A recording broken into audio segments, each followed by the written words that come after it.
Good morning, good afternoon and good evening, जो भी मुझे जब भी सुन रहा है उसके अकॉर्डिंग। तो बच्चे आज हम लोग एक नया यूनिट शुरू करने जा रहे हैं जिसका नाम है कंपनी अकाउंट्स। तो बच्चे कंपनी अकाउंट्स आपके एग्जाम के पॉइंट ऑफ व्यू से बहुत ज्यादा इंपॉर्टेंट है। और बच्चे इस चैप्टर से मतलब कंपनी अकाउंट्स कुछ पार्ट्स में डिवाइड है जो आपके सिलेबस में, जैसे कि issue of shares, issue of debentures और कंपनी की बैलेंस शीट। तो ये सब चीजें आपके एग्जाम के पॉइंट ऑफ व्यू से बहुत ज्यादा इंपॉर्टेंट है। और इश्यू ऑफ शेयर्स हो या फिर इश्यू ऑफ डिबेंचर्स हो या फिर बैलेंस शीट ही क्यों ना हो, बच्चे एक क्वेश्चन तो आपके एग्जाम में आ ही जाता है। ठीक है जी। तो शेयर्स, डिबेंचर्स और कंपनी की बैलेंस शीट के बारे में हमें बहुत डिटेल में पढ़ना है। शेयर्स का बच्चे डेफिनेटली आपके एग्जाम में 10 से 15 मार्क्स का सिलेबस मतलब एग्जाम में आपके आएगा। 10 से 15 मार्क्स का इश्यू ऑफ शेयर्स के चैप्टर से जरूर से आएगा आपके एग्जाम में। ठीक है जी। तो कंपनी अकाउंट्स बेसिकली हमें क्या पढ़ना है, पहले एक बार हम लोग लिख लेते हैं। कंपनी अकाउंट्स में हमें एक तो पढ़ना है इश्यू ऑफ शेयर्स के बारे में, इश्यू ऑफ शेयर्स, और बच्चे हमें पढ़ना है इश्यू ऑफ डिबेंचर्स के बारे में, issue of shares, issue of debentures, और बच्चे हमें कंपनी की बैलेंस शीट बनाना सीखना है। बैलेंस शीट कैसे बनाई जाती है, प्रॉफिट एंड लॉस कैसे बनाया जाता है कंपनीज के, वो हमें सीखना है। तो बैलेंस शीट साथ ही साथ आप लोग लिख लीजिएगा प्रॉफिट एंड लॉस। तो कंपनी का बैलेंस शीट और प्रॉफिट एंड लॉस अकाउंट हमें बनाना सीखना है, कंपनी के फाइनेंशियल स्टेटमेंट्स हमें बनाना सीखना है। तो ये भाई हमारा सिलेबस है। तो कंपनी अकाउंट्स की अगर मैं बात करूं तो सबसे पहले हम लोग इश्यू ऑफ शेयर्स के बारे में पढ़ेंगे, फिर इश्यू ऑफ डिबेंचर्स, फिर बैलेंस शीट और प्रॉफिट एंड लॉस अकाउंट। तो अगर बच्चे आपने इश्यू ऑफ शेयर्स बहुत अच्छे से पढ़ लिया तो इश्यू ऑफ डिबेंचर्स बच्चे मैं आपको 1 से 2 टर्म में फिनिश कर दूंगा। बट इश्यू ऑफ शेयर्स आप लोगों को बहुत अच्छे से पढ़ना है, तभी आपको डिबेंचर्स में मजा आएगा। और डिबेंचर्स कैसे ही खत्म हो जाएगा आपको पता भी नहीं चलेगा। और बैलेंस शीट तो बच्चे एक प्री डिफाइंड फॉर्मेट है, वो हमें सीखना होगा, हमें उसकी प्रैक्टिस करनी होगी और हमें वो फॉर्मेट भी आ जाएगा। ठीक है जी। तो कंपनी अकाउंट्स के बारे में अब हम लोग पढ़ने जा रहे हैं। तो जैसे कि आप लोगों ने सुना होगा, बहुत सी कंपनीज होती हैं, बड़ी बड़ी कंपनीज है आज के टाइम में। रिलायंस हो गई, टाटा हो गई, इन्फोसिस हो गई, टीसीएस हो गई, एचसीएल हो गई, और भी जो भी कंपनीज का आप लोग नाम ले लो। तो इतनी कंपनीज है आज के टाइम में मार्केट में, तो उनकी अकाउंटिंग भी वगैरह हमें करनी पड़ती होगी। और कंपनी अकाउंट्स बच्चे आपका मोस्ट इंपॉर्टेंट टॉपिक है। ये आप अभी क्लास 12th के लेवल में पढ़ते हो, फिर सीए फाउंडेशन में भी पढ़ते हो, सीए इंटरमीडिएट में भी पढ़ते हो, सीए फाइनल में भी पढ़ते हो। तो कंपनी अकाउंट्स ऐसा टॉपिक है जो आपका जिंदगी भर पीछा नहीं छोड़ने जा रहा है। क्योंकि आप लोग जब रियल लाइफ में जाओगे तो भाई कंपनीज वगैरह की तो अकाउंटिंग करोगे, जब आप लोग जॉब में जाओगे तो कोई ना कोई कंपनी आपको हायर करेगी। जब कंपनी आपको हायर करेगी तो भाई कंपनी के अंदर जाके आपको अकाउंटिंग करनी पड़ेगी। तो भाई कंपनी अकाउंट्स तो हमें आना चाहिए ना, तभी तो कंपनी हमें हायर करेगी। तो चलो हम लोग कुछ टॉपिक्स पढ़ने जा रहे हैं, जैसे कि issue of shares, issue of debentures और balance sheet, profit and loss account. But बच्चे इश्यू ऑफ शेयर्स में आने से पहले कुछ मेरे को जर्नल डिस्कशंस करने पड़ेंगे कि भाई बेसिकली कंपनी होती क्या है, कंपनी की ऐसी क्या जरूरत पड़ी कि भाई हमें कंपनीज का कॉन्सेप्ट लेकर आना पड़ा।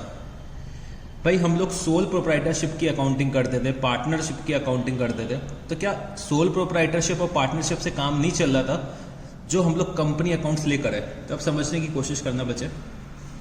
जब हम लोग छोटे छोटे से बच्चे थे तब हम लोगों ने सोल प्रोप्राइटरशिप के बारे में पढ़ा कि भाई यहाँ पे एक सिंगल ओनर होता है और ये क्या करता है भाई, बिजनेस को मैनेज करता है। इसको हम लोग क्या बोलते थे, एंटरप्रेन्योर।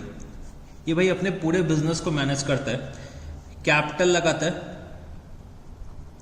और दुनिया भर के एसेट्स खरीद के लाता है। और बच्चे क्या करता है, ट्रेडिंग एक्टिविटी परफॉर्म करता है। तो भाई at the end of the year कुछ ना कुछ ये प्रॉफिट कमाता है, और प्रॉफिट ये बच्चे अपना अकेले घर लेकर चला जाता है, जो हम लोग प्रॉफिट्स ऐड करते थे कैपिटल में। और बच्चे डे टू डे नीड्स के लिए क्या करता है, ये कुछ ना कुछ बिजनेस से ड्राइंग्स करता था। तो भाई प्रोप्राइटर जब अकेला था तो भाई उसकी जो लिमिटेशंस हो जाती है, कुछ अकेले होने की वजह से कुछ ना कुछ लिमिटेशंस हो जाती हैं कि भाई एक पर्टिकुलर लेवल तक हम लोग चीजें मैनेज कर सकते हैं। भाई अकेला बंदा कितना काम करेगा? तो भाई ये चीज होती थी कि कुछ लिमिटेशंस हो जाती है अगर आप एक सिंगल बंदे हो। तो इसी वजह से हम लोग पार्टनरशिप का कॉन्सेप्ट लेकर आए थे कि भाई अकेले जब बिजनेस मैनेज नहीं होता है, बिजनेस ग्रो होने लगता है। पहले तो क्या हुआ था कि भाई जो ये मिस्टर ए है, ये कौन है, मिस्टर ए। मिस्टर ए जो है वो अपना बिजनेस जो थे वो कानपुर में रन कर रहे थे। बट धीमे धीमे इनका बिजनेस ग्रो होने लगा, तो भाई इनके पास लखनऊ से भी ऑर्डर्स आने लगे, दिल्ली से भी ऑर्डर्स आने लगे, तो धीमे धीमे इनका बिजनेस ग्रो होने लगा। फिर इनको ये रियलाइज हुआ कि भाई मैं अकेले पूरा बिजनेस मैनेज नहीं कर पाऊंगा, क्योंकि धीमे धीमे काम बढ़ रहा है, वर्क इंक्रीज हो रहा है। तो इन्होंने क्या सोचा कि भाई चलो हम लोग कुछ पार्टनर्स को लेकर आते हैं, कुछ और बंदों को लेकर आते हैं कि वो भी कंट्रीब्यूट करें और उनको भी हम लोग प्रॉफिट्स में हिस्सा देंगे। तो इन्होंने क्या सोचा कि भाई चलो कुछ पार्टनर्स लेकर आते हैं। तो ये 2 पार्टनर्स कहीं से लेकर आ गए। तो हम लोगों ने पार्टनरशिप अकाउंट्स के बारे में पढ़ा कि भाई हम लोगों ने एडमिशन करा पार्टनर का। तो एडमिशन ऑफ अ पार्टनर के बारे में हम लोग सब चीज़ें सीख चुके हैं, और पार्टनरशिप की भी अकाउंटिंग सेम मैनर में चलती है कि भाई एक्सपेंसेस को हमें डेबिट करना है, रेवेन्यू को क्रिएट करना है। तो याद करो जब हम लोगों ने पार्टनरशिप अकाउंट्स के बारे में पढ़ा था तो हम लोगों ने एडमिशन पढ़ा, रिटायरमेंट पढ़ा, change in profit sharing ratio पढ़ा, डेथ पढ़ा। बट कहीं पे भी देखोगे हम लोगों ने पार्टनरशिप अकाउंट्स में other than profit and loss appropriation account, मतलब फंडामेंटल्स वाले चैप्टर को अगर आप लोग छोड़ दो तो भाई बाकी सारे चैप्टर्स में हम लोगों ने ये सीखा था कि भाई एक जब नया पार्टनर हमारे फर्म में आता तब हमें कैसे क्या अकाउंटिंग करनी होती है, अगर हमारे फर्म से पार्टनर छोड़ के जाता तब हमें कैसे क्या अकाउंटिंग करनी पड़ती है। तो ये सब चीज़ें सीखी थी पार्टनरशिप अकाउंट्स में। बट अगर आप लोग डे टू डे एक्टिविटीज़ की बात करो कि भाई जो एक्सपेंसेस की एंट्रीज होती है, रेवेन्यूज़ की एंट्रीज होती है, सेल परचेज की एंट्री होती है, वो तो भाई कॉमन होती है ना, चाहे वो सोल प्रोप्राइटर हो, चाहे वो पार्टनरशिप फर्म हो, चाहे वो कंपनी ही क्यों ना हो। भाई एक्सपेंसेस को हम लोग डेबिट ही तो करेंगे, सेल्स को हम लोग क्रेडिट तो करेंगे। तो ये सब चीज़ें अलग से पार्टनरशिप में थोड़ी ना पढ़ाई जाएंगी। इसके लिए तो आप लोग सिंपल अकाउंटिंग सीख चुके हो कि भाई जर्नल एंट्रीज कैसे पास करते हैं, लेजर अकाउंट्स कैसे बनाते हैं, ट्रायल बैलेंस वगैरह कैसे बनाते हैं। तो ये भाई कुछ एडवांस कॉन्सेप्ट होते हैं जो हमें मालूम होने चाहिए कि भाई एडमिशन में हम लोग कैसे ट्रीटमेंट करेंगे, रिटायरमेंट में कैसे ट्रीटमेंट करेंगे, चेंज इन PSR है तो हमें कैसे क्या ट्रीटमेंट करना पड़ेगा। ये सब चीज़ें हम लोगों ने पार्टनरशिप में पढ़ी थी। तो चलो मैं थोड़ा सा और टॉपिक आगे लेकर चलता हूँ कि मैंने जैसे कि ये बताया कि भाई मिस्टर ए अकेले बिजनेस रन करते थे एज अ प्रोप्राइटर। तो इन्होंने ये सोचा कि चलो भाई बिजनेस को ग्रो करा जाए। बिजनेस जब इनका बढ़ने लगा तो इन्होंने क्या करा, कुछ पार्टनर्स को एडमिट करा। तो भाई ये तीनों बंदे मिलके एक पार्टनरशिप फर्म चलाते थे, एक पार्टनरशिप फर्म चलाते थे। मान लेते हैं ये मिस्टर ए है, ये बी है और ये सी है। तो ये तीनों बंदे मिलके फर्म चलाते थे और भाई फर्म बहुत अच्छे से चल रही थी, फर्म धीमे धीमे ग्रो होने लगी। ठीक है, तो अभी तक तो ये कानपुर, लखनऊ और दिल्ली में ही बिजनेस कर पा रहे थे। धीमे से इन्होंने क्या करा, ऑल ओवर इंडिया अपना बिजनेस एक्सपेंड कर दिया। अब जैसे जैसे बच्चे बिजनेस ग्रो होने लगता है तो बिजनेस की रिक्वायरमेंट्स भी बढ़ने लगती हैं। अभी तक क्या होता था, पार्टनरशिप फर्म में आप लोगों ने सीखा होगा कि जो भी हमारे पार्टनर्स होते हैं उनकी जो लायबिलिटी होती है वो क्या होती है, अनलिमिटेड होती है। अनलिमिटेड लायबिलिटी का मतलब क्या हो जाता है कि भाई उनकी पर्सनल प्रॉपर्टीज भी अटैच करी जा सकती है अगर फर्म ड्यूज पे नहीं कर पाती। तो भाई पार्टनरशिप फर्म में क्या होता था, लायबिलिटी अनलिमिटेड हो जाती थी। और क्या होता था कि भाई कभी कभी फर्म को पैसे की जरूरत होती थी। अब भाई ए, बी और सी अपने घर से थोड़ा थोड़ा ही तो लेकर आएंगे पैसा, सब थोड़ी ना लेकर चले आएंगे। जो उनके पास होगा वही तो वो बिजनेस में कंट्रीब्यूट कर पाएंगे। तो फर्म को कभी कभी मनी की भी जरूरत पड़ती थी, पैसे की भी जरूरत पड़ती थी। तो जैसे जैसे बिजनेस ग्रो होने लगता है तो बच्चे फर्म को पैसे की जरूरत पड़ती है, कैपिटल, एडिशनल कैपिटल की जरूरत पड़ती है। तो हो सकता है कभी कभी पार्टनर्स के पास इतना पैसा ना हो, पार्टनर्स इतने रिच ना हो। तो भाई इसीलिए हम लोगों ने क्या सोचा कि भाई कंपनी लेकर आते हैं, उसमें हम लोग क्या करेंगे, एक कैपिटल बनाएंगे और डिफरेंट डिफरेंट बंदे लेकर आएंगे। तो धीमे धीमे जैसे जैसे बिजनेस ग्रो होने लगा तो हम लोगों को एक रिक्वायरमेंट अराइज हुई कि भाई पार्टनरशिप फर्म में अनलिमिटेड लायबिलिटी होती है, यहाँ पे मेरी पर्सनल प्रॉपर्टी भी अटैच कर लेते हैं अगर हम लोग डेब्ट्स का पेमेंट ना करें। और मोर ओवर क्या होता था, पार्टनरशिप में बच्चे इतने इश्यूज होते थे पार्टनरशिप और सोल प्रोप्राइटरशिप में। फॉर एग्जाम्पल कोई एक पार्टनर फर्म छोड़ के जा रहा है, कोई एक पार्टनर फर्म छोड़ के जा रहा है, तो भाई पार्टनरशिप फर्म पहले हम क्या करते थे, पार्टनरशिप फर्म हम पहले डिसॉल्व करते हैं, फिर एक नई पार्टनरशिप फर्म बनाते हैं। मतलब पार्टनरशिप डीड जो हमारी पुरानी चल रही होती है उसका दी एंड हो जाता है और हमें नई पार्टनरशिप फर्म बनानी पड़ती है, रिकॉन्स्टिट्यूशन हमें फिर से पूरा करना पड़ता है।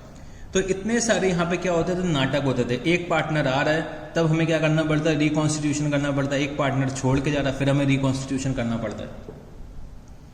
तो बच्चे इससे क्या होता था कि फर्म की नॉर्मल वर्किंग बहुत ज्यादा डिस्टर्ब होती थी। अब रोज को एक पार्टनर आ रहा है, जा रहा है, तो इससे वर्किंग जो है बच्चे बहुत ज्यादा डिस्टर्ब करती थी। और मान लो अगर यहाँ पे किसी एक बंदे की डेथ हो जाती है किसी एक बंदे की डेथ हो जाती है, भाई डेथ हो जाती है तो उसके लीगल हायर्स पैसा मांगने आ जाते हैं, फर्म के पास पैसा नहीं होता, तो बहुत बार ऐसे सिचुएशंस अराइज होते हैं कि भाई फर्म को क्लोज करना पड़ जाता है किसी की डेथ की वजह से, कोई पार्टनर की डेथ की वजह से।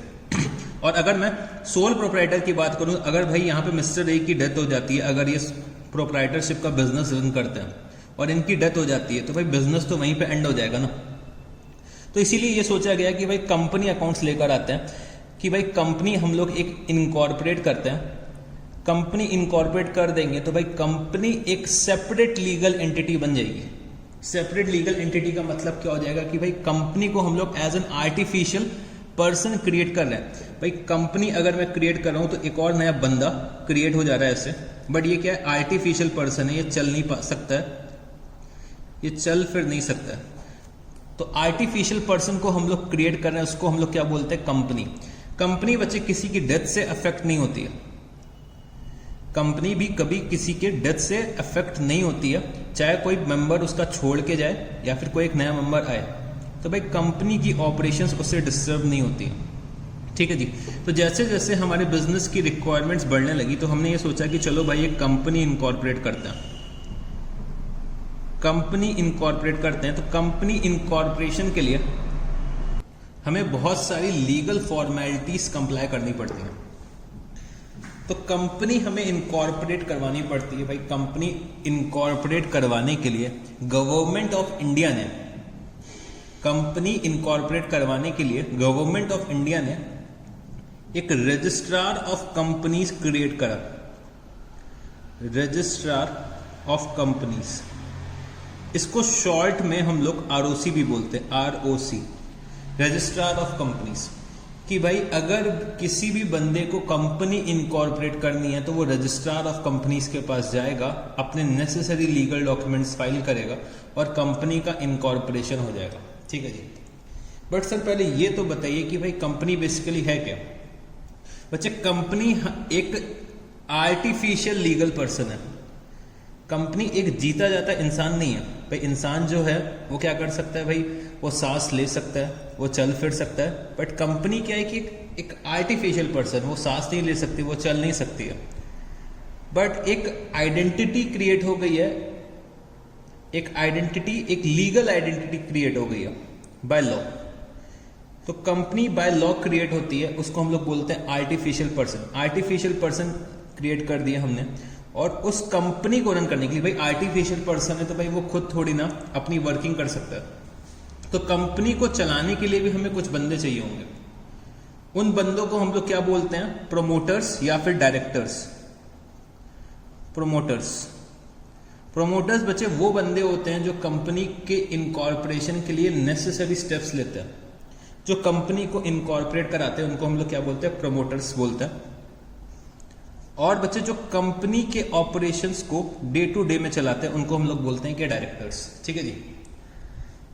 अब सबसे पहले आप लोग यहाँ पे क्या करो कि भाई यहाँ पे एक कंपनी की डेफिनेशन ले लो। देखो कंपनी की मेरे को जरूरत इसलिए पड़ी क्योंकि भाई पार्टनरशिप और सोल प्रोप्राइटरशिप में इतने सारे ड्रॉबैक्स थे, इस वजह से हमें जरूरत लगी कि भाई हमें एक कंपनी इनकॉर्पोरेट करनी चाहिए। तो कंपनी इनकॉर्पोरेट हमें कहाँ पे करनी होती है, भाई रजिस्ट्रार ऑफ कंपनीज के पास जाके करवाना पड़ता है हमें कंपनीज का इनकॉर्पोरेशन। ठीक है जी। तो चलो एक डेफिनेशन लिख लेते हैं कि भाई कंपनी क्या होती है। A company is an artificial, a company is an artificial person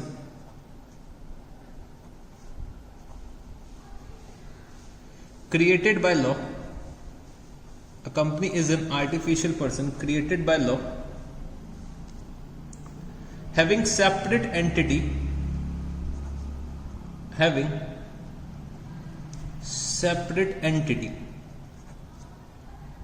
with a perpetual succession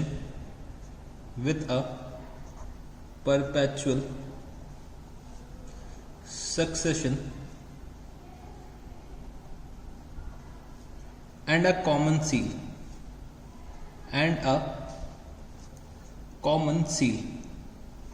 तो कंपनी क्या है, एक आर्टिफिशियल पर्सन है which is created by law. तो भाई हम लोग कंपनीज को एक लॉ के अंदर इनकॉर्पोरेट करते हैं, जिसको हम लोग क्या बोलते हैं, कंपनीज एक्ट 2013। कंपनीज का जो इनकॉर्पोरेशन होता है वो बच्चे कंपनीज एक्ट 2013 के अंडर होता है। बच्चे कंपनीज एक्ट 2013 से पहले 2013 से पहले दूसरा एक कंपनीज एक्ट चलता था जिसका नाम क्या था, कंपनीज एक्ट 1956।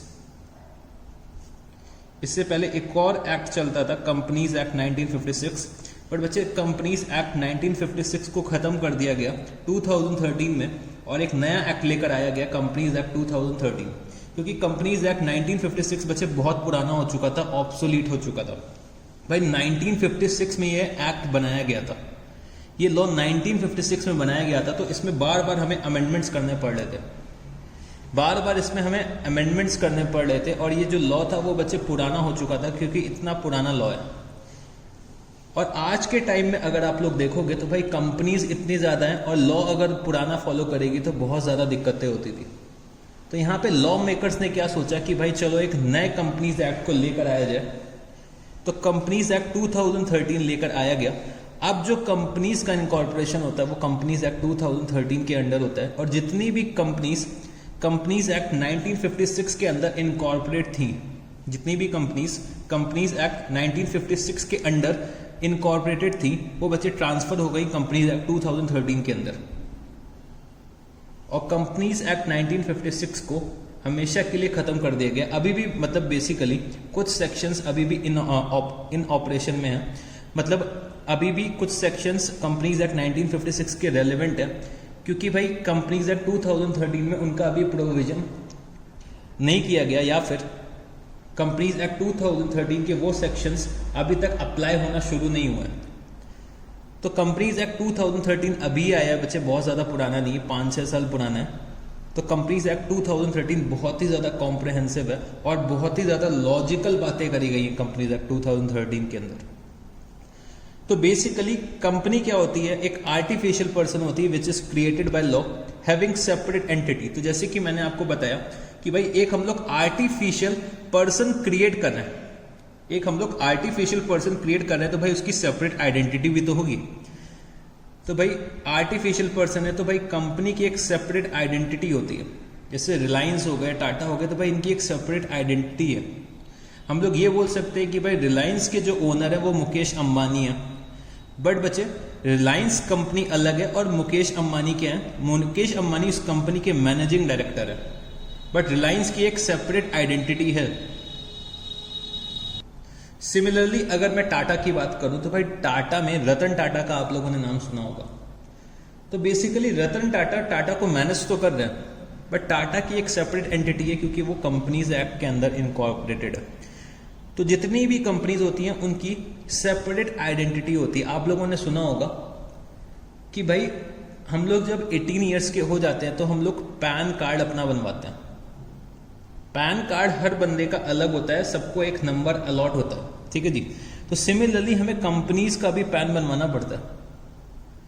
कंपनीज का भी एक सेपरेट पैन होता है जो उसकी आइडेंटिटी को रिफ्लेक्ट करता है। और कंपनीज जब कंपनीज एक्ट के अंदर इनकॉर्पोरेट हो जाती है, कंपनीज एक्ट 2013 के अंदर इनकॉर्पोरेट हो जाती है, तो उनको एक नंबर मिलता है। वो नंबर बोला जाता है बच्चे कंपनी आइडेंटिफिकेशन नंबर। चाहो तो आप लोग लिख सकते हो। कंपनीज जब रजिस्ट्रार ऑफ कंपनीज के अंडर इनकॉर्पोरेट हो जाती है, कंपनीज जब रजिस्ट्रार ऑफ कंपनीज के अंडर इनकॉर्पोरेट हो जाती हैं तो उनको एक नंबर मिलता है। भाई हर कंपनी की एक आइडेंटिटी होती है। भाई इंडिया में इतनी कंपनीज हैं, भाई लाखों कंपनीज होंगी इंडिया में, ठीक है, वो भी शायद मैं कम बोल रहा हूँ, शायद हो सकता है करोड़ों में कंपनीज हो। तो इंडिया में इतनी कंपनीज है, हर कंपनी की एक सेपरेट आइडेंटिटी होती है। तो भाई सबको रिकॉग्नाइज करने के लिए registrar of companies at the time of incorporation क्या देता है, भाई at the time of incorporation registrar of companies एक नंबर अलॉट करता है जिसको हम लोग बोलते हैं company identification number. Company identification number.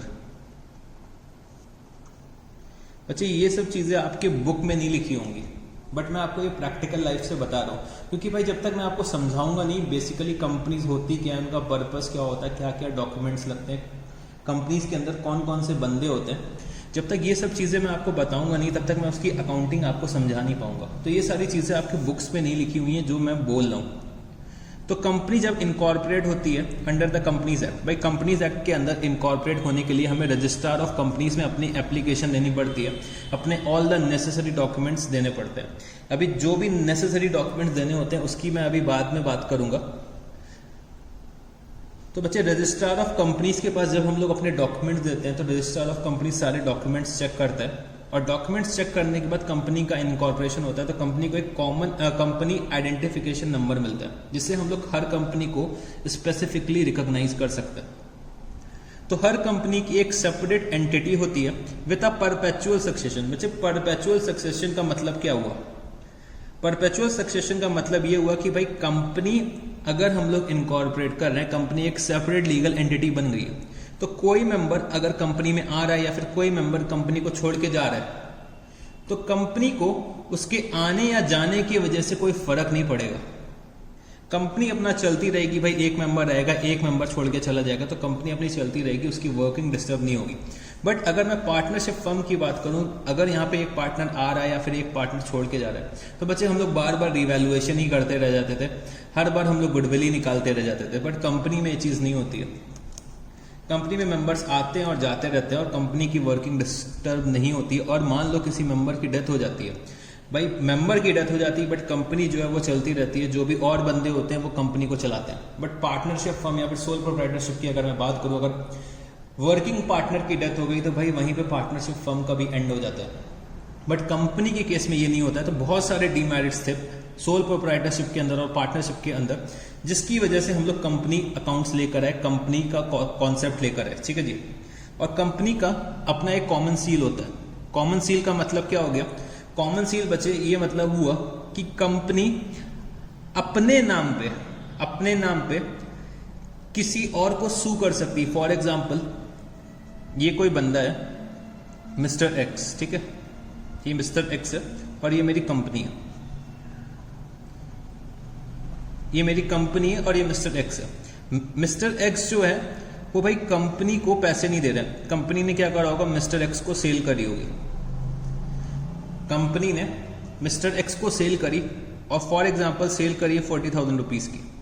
तो मिस्टर एक्स को 40,000 रुपीज कंपनी को देने होंगे, तो कंपनी बार बार नोटिस भेजती है मिस्टर एक्स को कि भाई आप पैसे डिपॉजिट कर दो, हम लोगों ने आपको सेल करी है। बट मिस्टर एक्स जो है वो यहाँ पे कंपनी को सेल का कंसिडरेशन नहीं दे रहे, मतलब सेल के पैसे नहीं दे रहे जो 40,000 रुपीज है। तो कंपनी चाहे तो मिस्टर एक्स के अगेंस्ट एक केस फाइल कर सकती है, लीगल सूट फाइल कर सकती है इन इट्स ओन नेम। और सिमिलरली अगर मैं यहां पे बोलूं कि भाई यहां पे एक मिस्टर वाई है, मिस्टर वाई ने कंपनी को सेल कर रखी है और अगर कंपनी मिस्टर वाई को पेमेंट नहीं करती तो मिस्टर वाई भी कंपनी के ऊपर केस फाइल कर सकते हैं। तो भाई company can be sued and can file a suit on its own name. तो कंपनी किसी और के ऊपर केस फाइल कर सकती है या फिर कोई और बंदा कंपनी के ऊपर केस फाइल कर सकता है। तो कंपनी की एक सेपरेट कॉमन सील होती है कि company can file a suit on its own name. मतलब अगर मेरी कंपनी XYZN कंपनी है तो XYZN कंपनी एक्स के अगेंस्ट केस फाइल कर सकती है with the name of XYZN company. तो कंपनी की जब एक सेपरेट आइडेंटिटी बन जाती है तो भाई उसको हम लोग अलाउ करते हैं कि भाई आप खुद जाके भी केस फाइल कर सकते हो। मोर ओवर अगर आप लोग बात करोगे तो कंपनी जब हम लोग इनकॉर्पोरेट करते हैं तो भाई कंपनी में क्या होता है, हमें क्या होता है कि भाई पैसे की रिक्वायरमेंट होती है। हम लोग कभी कभी क्या करते हैं भाई अपनी कैश की रिक्वायरमेंट मतलब कैपिटल की रिक्वायरमेंट हम लोग फुलफिल नहीं कर पाते हैं एज अ पार्टनर या फिर सोल प्रोप्राइटर, क्योंकि भाई हमारे पास इतना पैसा नहीं होता। और कभी कभी ऐसी सिचुएशन भी अराइज होती है कि हमारा बिजनेस इतना अच्छा नहीं होता है कि बैंक हमें लोन दे दे, बट बच्चे हमें पैसे की जरूरत होती है। तो हम लोग क्या सोचते हैं कि भाई एक कंपनी इनकॉर्पोरेट करें, हम लोग यहाँ पे क्या करें, एक कंपनी इनकॉर्पोरेट करें। तो जब कभी भी एक कंपनी का इनकॉर्पोरेशन होता है, तो जैसे कि याद करो जब हम लोग प्रोप्राइटरशिप की बात करते थे या फिर पार्टनरशिप की बात करते थे, अगर हम लोग सोल प्रोप्राइटरशिप फर्म इनकॉर्पोरेट कर रहे हैं या फिर पार्टनरशिप फर्म इनकॉर्पोरेट कर रहे हैं तो उसमें क्या करता था, ओनर जो होता था मेरा वो कैपिटल लेकर फर्म में जाता था। Similarly in case of partnership partners जो होते हैं वो कैपिटल फर्म में लेकर जाते हैं, तभी तो भाई हमारा बिजनेस शुरू हो पाता है। यहाँ पे बच्चे कैपिटल जो है जो भी हमारे मेंबर्स हैं उनको कैपिटल चाहिए होता है। तो कैपिटल यहाँ पे हम लोग एक बनाते हैं, जैसे कि मान लेते हैं ये मेरा कैपिटल है। तो सोल प्रोप्राइटरशिप की अगर मैं बात करूं तो इस कैपिटल को, जैसे कि इस कैपिटल की जो रेंज है वो 10 लाख रुपीस है, तो 10 लाख रुपीस पूरा का पूरा यहाँ पे कौन कंट्रीब्यूट करता था? हमारा सोल प्रोप्राइटर कंट्रीब्यूट करता था। ठीक है जी, सोल प्रोप्राइटर अपने बिजनेस के केस में पूरा का पूरा अकेले कैपिटल का कंट्रीब्यूशन करता है। बट अगर मैं पार्टनरशिप की बात करूं, जो हमारी पार्टनरशिप फर्म होती थी, तो भाई ये जैसे कि मेरा कैपिटल है, तो यहाँ पे अगर 4 पार्टनर्स है तो भाई 4 पार्टनर्स थोड़ा थोड़ा कैपिटल लेकर आते थे। कुछ ए लेकर आते थे, कुछ बी लेकर आते थे, कुछ सी लेकर आते थे और कुछ डी लेकर आते थे अपने प्रॉफिट शेयरिंग रेशियो के अकॉर्डिंग। तो पार्टनरशिप फर्म में जितने भी मेरे पार्टनर्स होते थे वो मेरा टोटल कैपिटल कंट्रीब्यूट करते थे। बट कंपनी में बच्चे हमें क्या होता था कि भाई फंड की जरूरत पड़ती है, फंड की जरूरत पड़ती है, तो हम लोग क्या करते हैं, कंपनी के कैपिटल को बहुत सारे छोटे छोटे पीसेस में डिवाइड कर देते हैं, बहुत सारे छोटे छोटे पीसेस में डिवाइड कर देते हैं, बहुत सारे छोटे छोटे पीसेस ऐसे डिवाइड कर देते हैं। तो हम लोग क्या करते हैं, पूरे कैपिटल को बहुत सारे पार्ट्स में डिवाइड कर देते हैं, जिसको हम लोग क्या बोल देते हैं, शेयर्स। शेयर्स तो शेयर्स क्या होता है कि भाई शेयर एक कैपिटल का पार्ट होता है। शेयर क्या होता है, कैपिटल का पार्ट होता है। तो भाई हम लोग यहाँ पे कैपिटल को छोटे छोटे पार्ट्स में डिवाइड करते हैं और हर एक इंडिविजुअल पार्ट को हम लोग क्या बोल देते हैं, शेयर।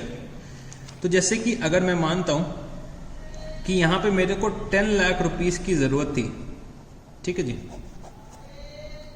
मेरे को यहाँ पे 10 लाख रुपीस की जरूरत थी, तो मैंने यहाँ पे क्या करा, पूरे के पूरे कैपिटल को 1 लाख पार्ट्स में डिवाइड कर दिया ऑफ 10 रुपीज ईच। ठीक है जी, मैंने यहाँ पे क्या करा, पूरे के पूरे कैपिटल को डिवाइड कर दिया 1 लाख पार्ट्स में, 1 लाख पार्ट्स में डिवाइड कर दिया। ऐसे लाइन खींच खींच के मैंने 1 लाख पार्ट्स में डिवाइड कर दिया। 10 लाख रुपए को मैंने 1 लाख पार्ट्स में डिवाइड कर दिया और एक पार्ट की यहाँ पे कीमत कितनी निकाल दी मैंने, 10 रुपीज। तो अगर आप लोग 1 लाख इंटू 10 करोगे तो 10 लाख रुपीज का ही कैपिटल होगा। तो मैंने यहाँ पे 1 लाख पार्ट्स में डिवाइड करा और हर पार्ट की वैल्यू मैंने कितने निकाली, 10 रुपीज निकाली। ठीक है जी, तो 10 लाख रुपीज मेरे पर पार्ट की कीमत है। अब यहाँ पे क्या होता है कि भाई 10 रुपए ही प्राइस है, 10 रुपए ही एक शेयर का प्राइस है। तो भाई जो भी बंदा कंपनी के शेयर्स ओन करेगा, भाई अगर कैपिटल में आपका हिस्सा है तो आप कंपनी के क्या बन जाओगे, ओनर बन जाओगे। भाई अगर आप किसी फर्म में कैपिटल कंट्रीब्यूट करते हो तो उस फर्म के आप ओनर ही तो बनते हो। तो भाई यहां पे क्या हो जाएगा कि भाई हर बंदा अफोर्ड कर सकता है किसी भी कंपनी का ओनर बनने के लिए। तो जैसे कि आप इस कंपनी के कुछ शेयर्स परचेज कर लेते हो, तो अगर जैसे कि आपने 100 शेयर्स कंपनी के परचेज करे, या फिर मैं बोल देता हूँ 1000 शेयर्स आपने कंपनी के परचेज करे, तो 1000 शेयर्स परचेज करने के लिए आपने कितना दिया होगा, 10,000 रुपीज पे करा होगा कंपनी को। तो आपने 10,000 रुपीज का कैपिटल कंट्रीब्यूशन करा होगा और आपको 1000 शेयर्स मिले। तो आप ये बोल सकते हो दुनिया में जाके कि भाई 1000 शेयर्स मेरे पास हैं 1 लाख शेयर्स में, मतलब 1 लाख शेयर्स में मेरे पास 1 लाख शेयर है, तो मैं कंपनी का 1% का ओनर बन गया।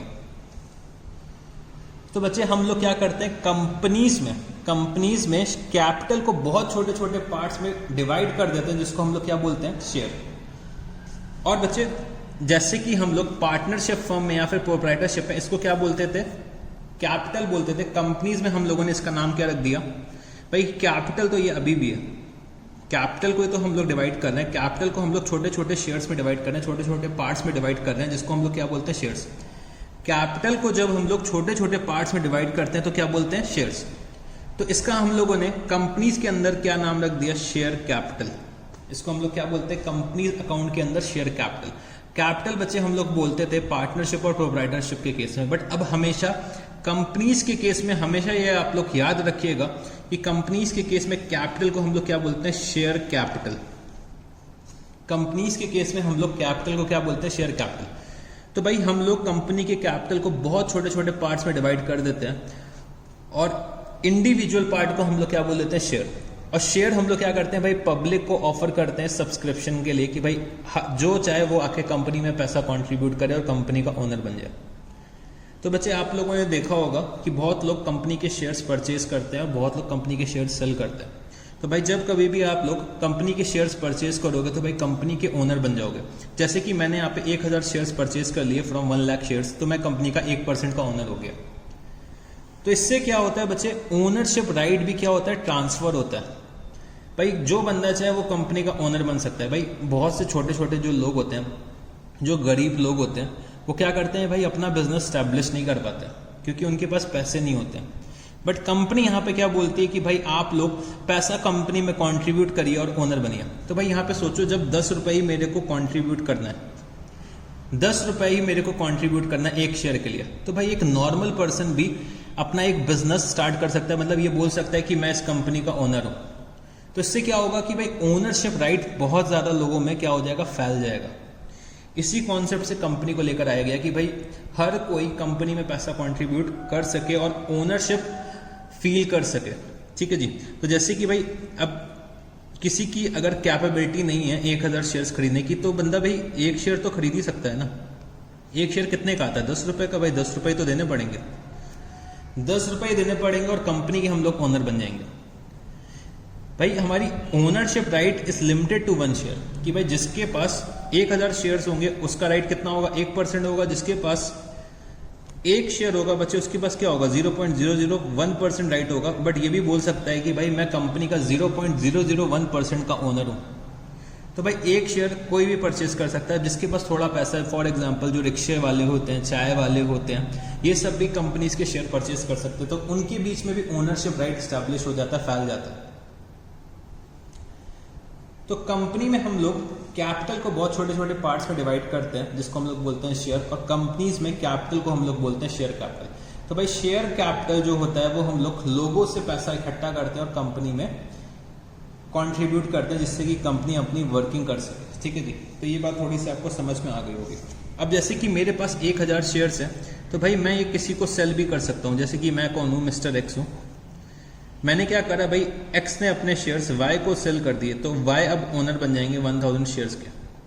तो कंपनी में हम लोग क्या कर सकते हैं, ओनरशिप राइट्स जो है वो इजिली एक से दूसरे पर्सन में ट्रांसफर कर सकता है। जो चीज पॉसिबल नहीं थी पार्टनरशिप और प्रोप्राइटरशिप में। प्रोप्राइटरशिप और बच्चे पार्टनरशिप में हम लोग इतनी इजीली शेयर्स ट्रांसफर नहीं कर पाते, मतलब इतनी जल्दी हम लोग प्रॉफिट शेयरिंग रेशियो चेंज नहीं कर पाते। प्रॉफिट शेयरिंग रेशियो बच्चे कभी कभार ही चेंज होता है और सालों में चेंज होता है। ठीक है जी।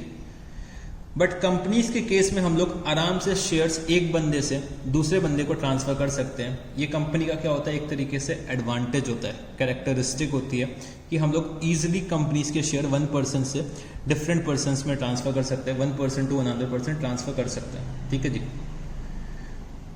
तो ये कंपनी के कुछ कैरेक्टरिस्टिक्स होते हैं, कुछ फायदे होते हैं। तो चलो हम लोग कुछ कैरेक्टरिस्टिक्स भी लिख लेते हैं कंपनीज के, कि कंपनीज के क्या क्या कैरेक्टरिस्टिक्स होते हैं। ठीक है जी। तो चलो मेरे साथ यहाँ पे लिखना कैरेक्टरिस्टिक्स। कैरेक्टरिस्टिक्स बच्चे अभी हम लोग बहुत सी थ्योरेटिकल बातें डिस्कस करेंगे, उसके बाद ही हम लोग प्रैक्टिकल एस्पेक्ट पे आ पाएंगे, क्योंकि मेरे को आपको पूरी डिटेल में बताना है कि कंपनी का क्या कॉन्सेप्ट होता है, कंपनी के अंदर कौन कौन से डॉक्यूमेंट्स यूज होते हैं, जिससे कि मैं जब अकाउंटिंग में आऊँ तो आप लोगों को कोई दिक्कत ना हो।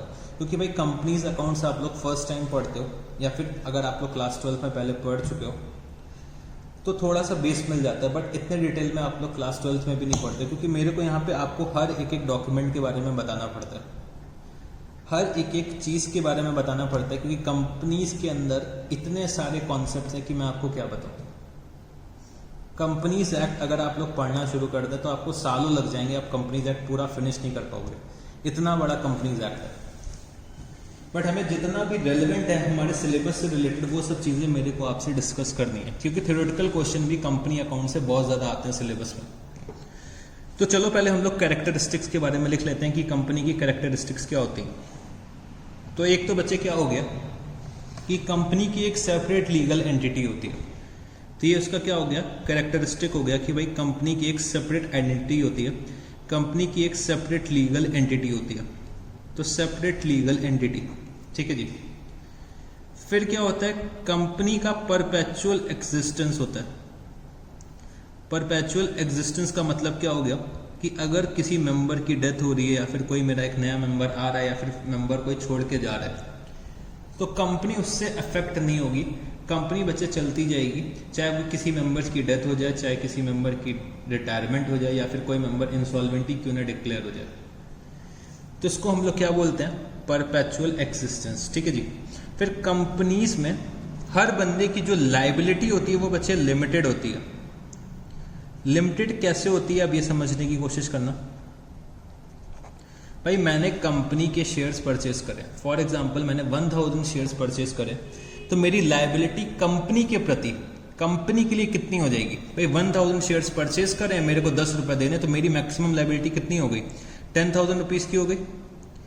भाई मैंने 1000 शेयर्स परचेज करें तो मेरी लाइबिलिटी कितनी होनी चाहिए, 10,000 रुपए की तो होगी। भाई मेरे को 1000 शेयर्स में 10 रुपए देने हैं, तो मेरी लाइबिलिटी कितनी होगी, 10,000 रुपए की मेरी लाइबिलिटी होगी। तो भाई कंपनी मेरे से 10,000 रुपए से 1 रुपए भी ज्यादा मांग नहीं सकती है, क्योंकि मेरी यहाँ पे क्या है, लिमिटेड लाइबिलिटी है। बट बच्चे प्रोप्राइटरशिप और पार्टनरशिप के केस में हमारी जो लाइबिलिटी होती थी वो अनलिमिटेड होती थी। हमारी पर्सनल प्रॉपर्टीज भी अटैच कर ली जाती थी पेमेंट ऑफ ड्यूज के लिए। बट कंपनीज में ये चीज नहीं है, जितनी आपकी लाइबिलिटी है बस आपको उतना ही पे करना पड़ेगा। तो जैसे मेरी यहाँ पे कंपनी के लिए लाइबिलिटी 1000 शेयर्स की थी, तो मेरे को सिर्फ 10,000 रुपीज पे करना पड़ेगा, तो यहाँ पे मेरी लाइबिलिटी लिमिटेड है। तो इसीलिए कंपनी का एक कैरेक्टरिस्टिक क्या होता है, लिमिटेड लाइबिलिटी। ठीक है जी। फिर हम लोग और आगे बढ़ते हैं। कंपनी के पास अपनी एक कॉमन सील होती है। कॉमन सील का मतलब क्या हो गया, company can file a sue on its own name. ठीक है जी। Company can file a sue on its own name, moreover company can enter into contracts on its own name. मतलब company contracts के अंदर contracts enter कर सकती है on its own name. But बच्चे ऑन इट्स ओन नेम करने के लिए भाई कुछ फिजिकल एजेंट्स की जरूरत पड़ती है। भाई खुद जाके कंपनी थोड़ी ना कॉन्ट्रैक्ट एंटर करेगी। भाई कंपनी एक आर्टिफिशियल पर्सन है, तो कंपनी को चलाने के लिए भी तो कुछ बंदे चाहिए होंगे। तो उन बंदों को हम लोग क्या बोलते हैं, डायरेक्टर्स। तो डायरेक्टर्स क्या करते हैं, कंपनी के बिहाफ में फंक्शन करते हैं।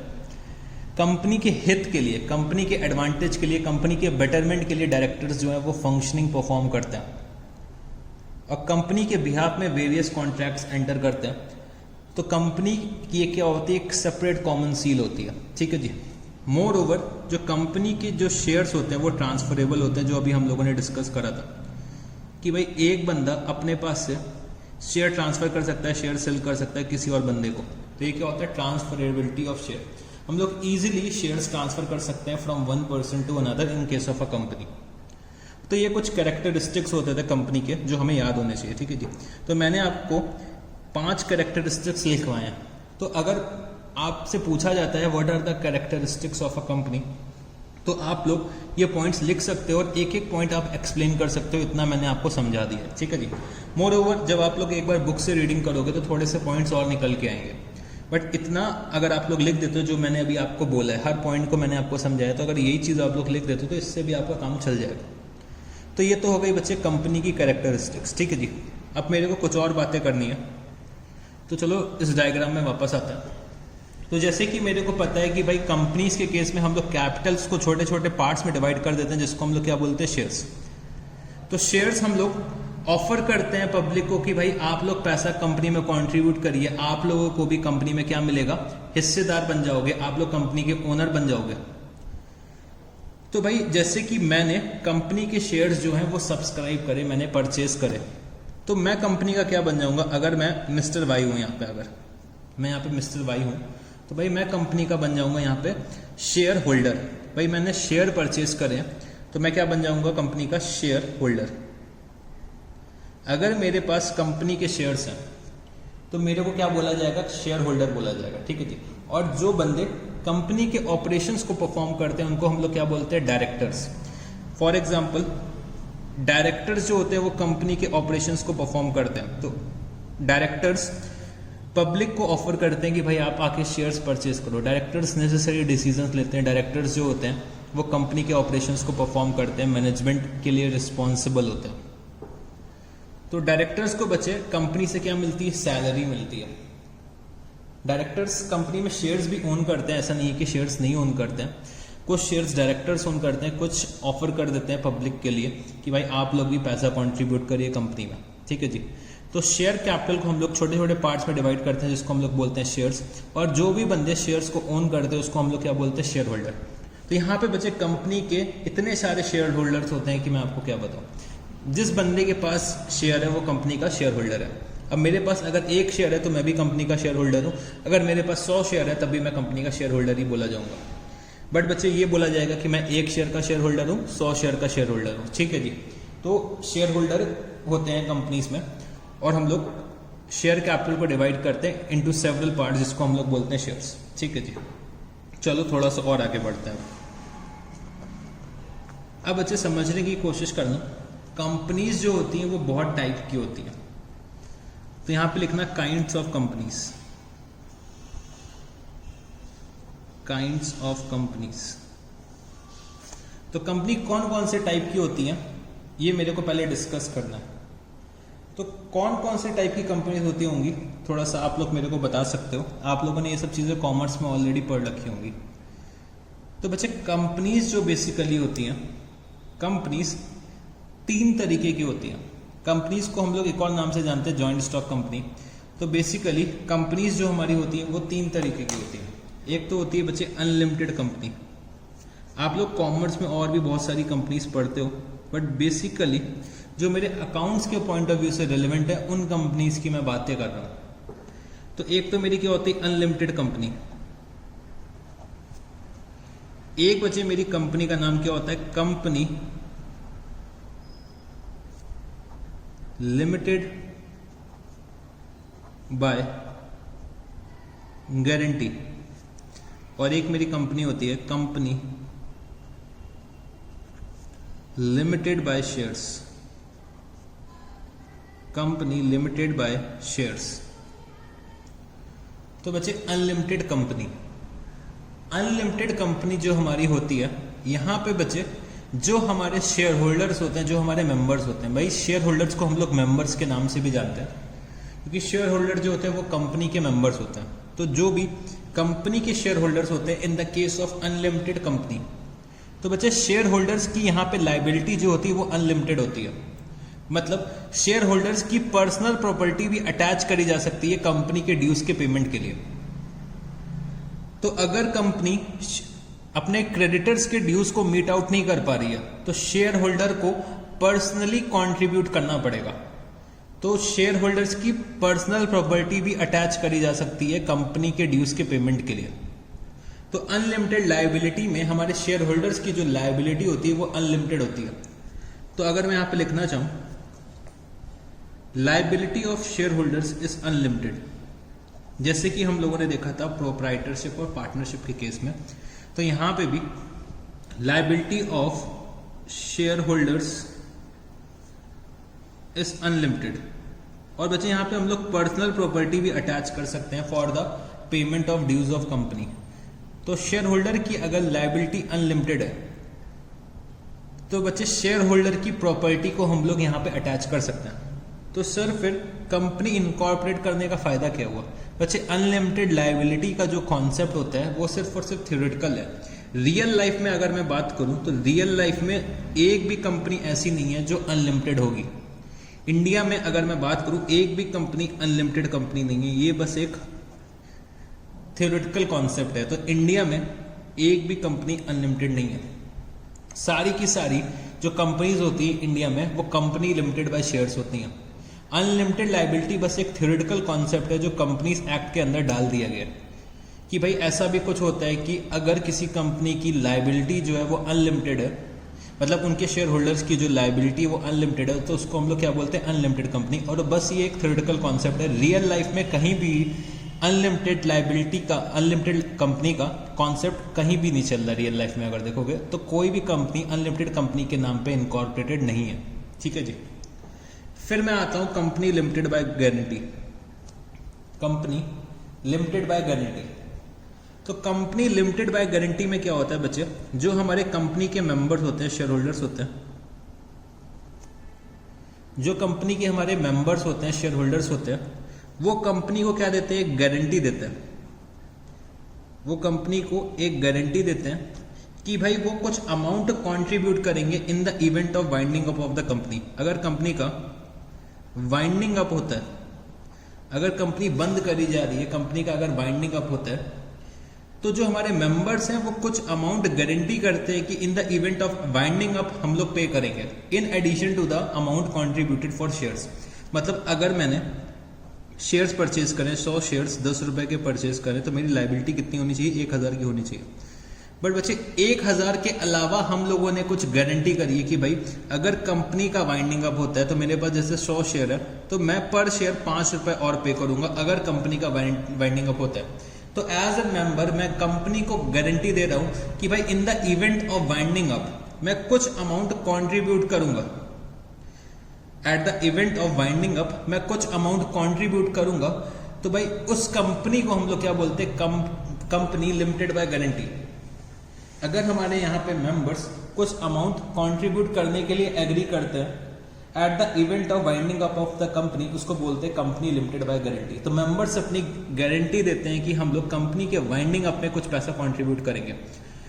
तो बच्चे सिर्फ यहाँ पे जो मेंबर्स हैं वो ये 5 रुपए पर शेयर वाइंडिंग अप में ही देंगे। तो जब तक कंपनी का वाइंडिंग अप नहीं होता है तब तक ये पैसा कंपनी शेयर होल्डर से नहीं मांग सकती है। ठीक है जी। तो ये होता है कंपनी लिमिटेड बाय गारंटी का कॉन्सेप्ट। बच्चे कंपनी लिमिटेड बाय शेयर्स, तो कंपनी लिमिटेड बाय शेयर्स बच्चे एक्चुअली में चल रही है आज के टाइम में इंडिया में। जितनी भी कंपनीज इनकॉर्पोरेटेड हैं इंडिया में वो सारी की सारी कंपनी लिमिटेड बाय शेयर्स है। बच्चे कंपनी लिमिटेड बाय शेयर्स में यहाँ पे जो हमारे शेयर होल्डर्स होते हैं, जो हमारे मेंबर्स होते हैं, उनकी जो लाइबिलिटी होती है वो लिमिटेड होती है। लिमिटेड लाइबिलिटी का मतलब क्या हो गया? अगर मैंने 100 शेयर्स परचेज करें 10 रुपीज़ के तो मेरी लाइबिलिटी कितनी है? 1000 रुपीज़ की है। और उसके बाद मेरी कोई जिम्मेदारी नहीं है, अगर कंपनी का वाइंडिंग अप हो रहा है तो मैं एक पैसा भी कंट्रीब्यूट नहीं करूंगा। ठीक है जी। तो यहाँ पे कंपनी लिमिटेड बाय शेयर्स के केस में भाई मेंबर्स की लाइबिलिटी जो है वो लिमिटेड होती है। मेंबर्स की लाइबिलिटी लिमिटेड होने का मतलब जितने भी मैंने शेयर्स सब्सक्राइब करे हैं और जो उसकी वैल्यू है, शेयर्स की जैसे वैल्यू कितनी है? 10 रुपीज़ है। शेयर्स की यहाँ पे वैल्यू कितनी है? 10 रुपीज़ है। तो मेरी लाइबिलिटी कितनी हो जाएगी भाई? मेरी लाइबिलिटी 1000 रुपीज़ की हो जाएगी। तो कंपनी लिमिटेड बाय शेयर्स में मेरी जो लाइबिलिटी होती है वो लिमिटेड होती है। और एक्चुअली में इंडिया में जितनी भी कंपनीज हैं वो बच्चे सारी की सारी कंपनी लिमिटेड बाय शेयर्स है। तो अनलिमिटेड कंपनी और company limited by guarantee India में एक्चुअली में ऑपरेशन में है ही नहीं। बस ये दोनों थियोरेटिकल कॉन्सेप्ट है जो आप लोगों को पढ़ने होते हैं क्योंकि ये कंपनीज एक्ट के अंदर दे रखे हुए हैं। बट बच्चे कंपनी लिमिटेड बाय शेयर्स आप लोग रियल लाइफ में देखोगे, हर जगह देखोगे। ठीक है जी। तो ये मेरी कंपनी लिमिटेड बाय शेयर्स होती है। अब बच्चे कंपनी लिमिटेड बाय शेयर्स मेरी कौन कौन सी होती हैं उसके बारे में मेरे को पढ़ना है। कंपनी लिमिटेड बाय शेयर्स मेरी कौन कौन सी होती हैं ये मेरे को पढ़ना है। तो यहां पे लिखना company limited by shares. Company limited by shares.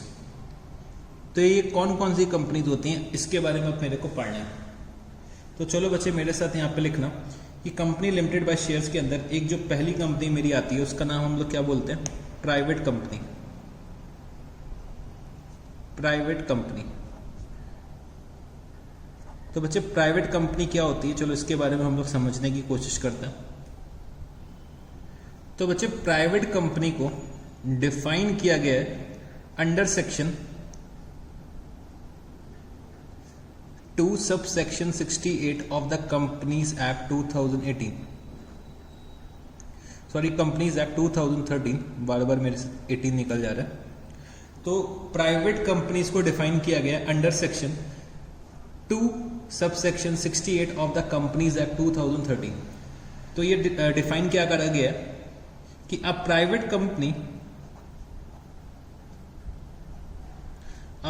Company is one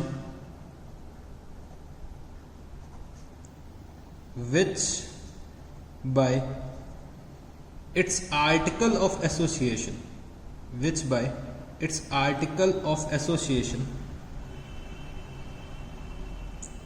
sir ये आर्टिकल ऑफ एसोसिएशन क्या होता है बच्चे? अभी मैं उसके बारे में डिस्कशन करूंगा, उसके लिए परेशान मत हो, बस आप लोग नोट कर लो। A private company which by its article of association restricts restricts the right to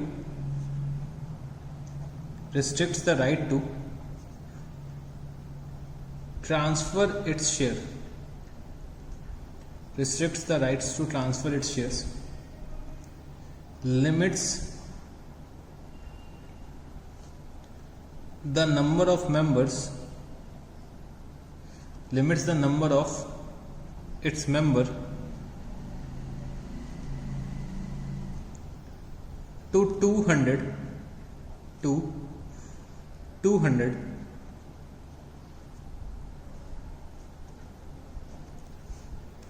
prohibit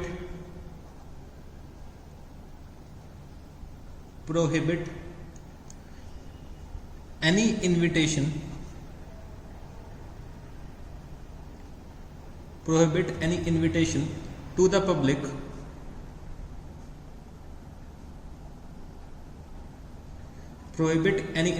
to the public to subscribe for any securities,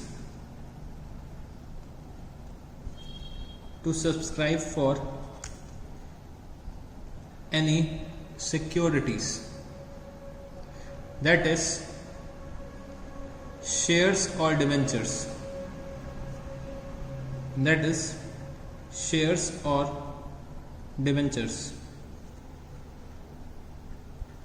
the name of every private company,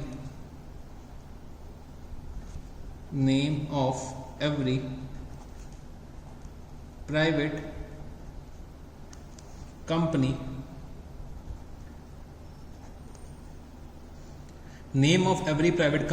must end with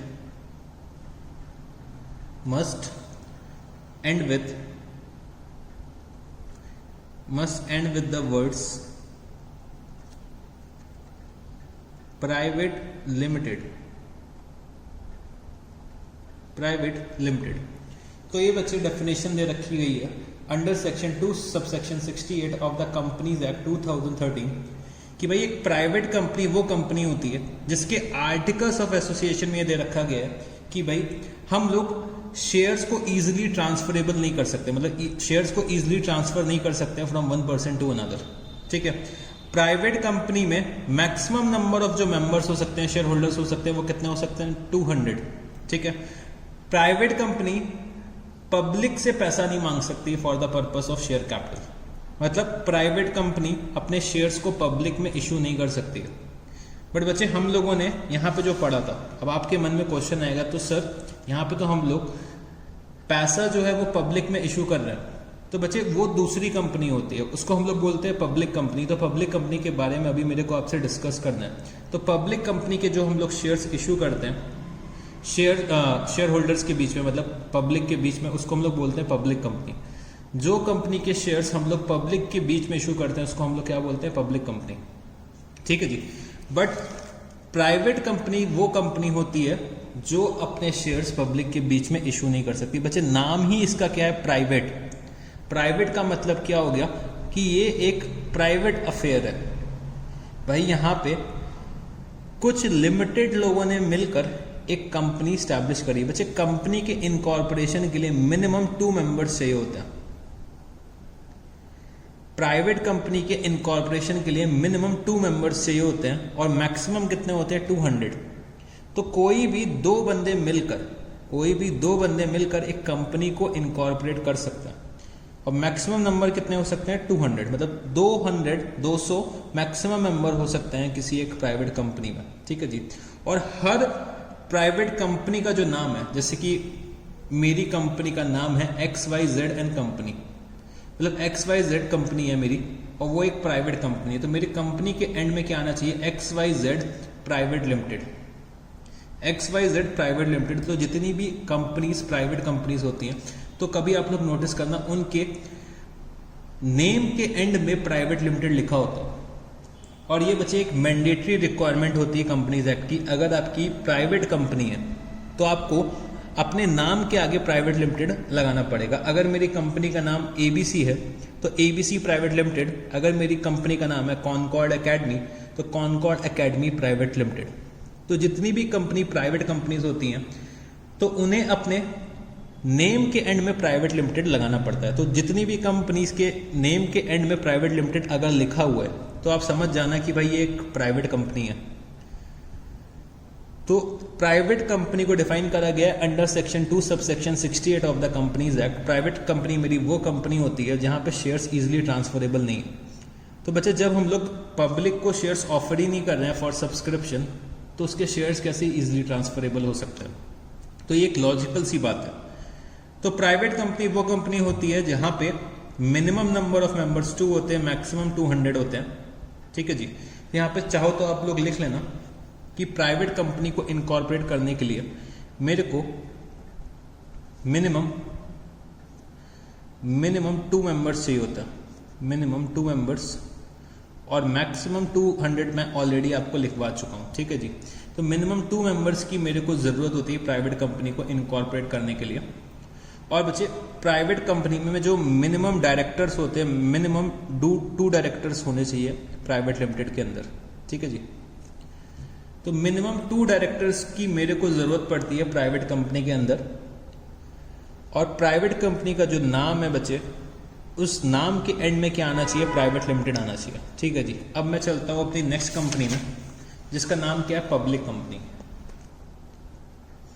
public company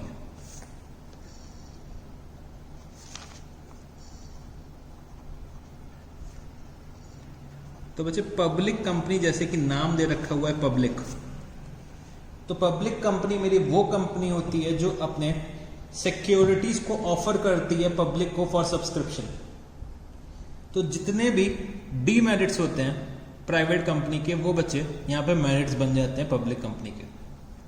तो जैसे कि private company के जो shares होते हैं वो easily transferable नहीं होते हैं, बट पब्लिक कंपनी के जो शेयर्स होते हैं वो इजीली ट्रांसफरेबल होते हैं। ठीक है जी। पब्लिक कंपनी को इनकॉर्पोरेट करने के लिए मिनिमम मेरे को कितने मेंबर्स चाहिए? भाई प्राइवेट कंपनी जब हम लोग इनकॉर्पोरेट करते थे तो मेरे को 2 मेंबर्स चाहिए, बट पब्लिक कंपनी के इनकॉर्पोरेशन के लिए मेरे को मिनिमम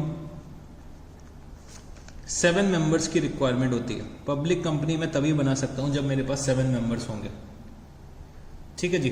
बट पब्लिक कंपनी में maximum number of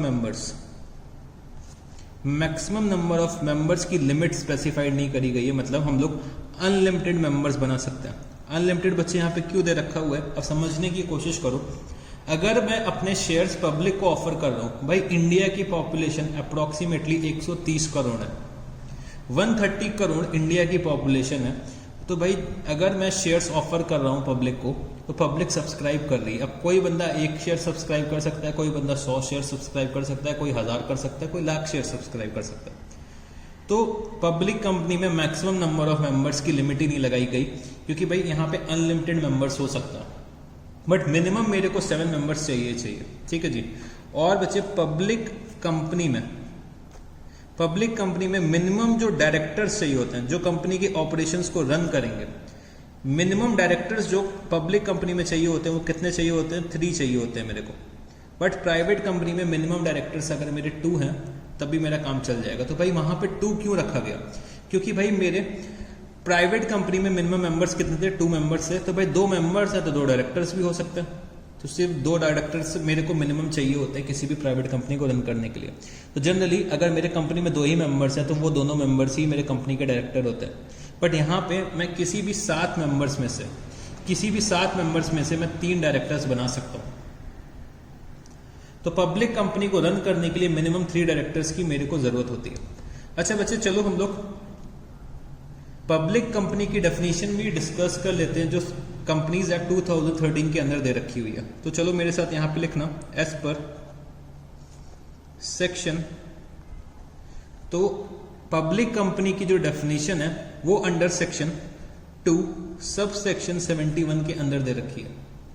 as per section 2 sub section 71 of the companies act 2013 of companies act 2013 मेरे को दे रखा हुआ है a public company means a company.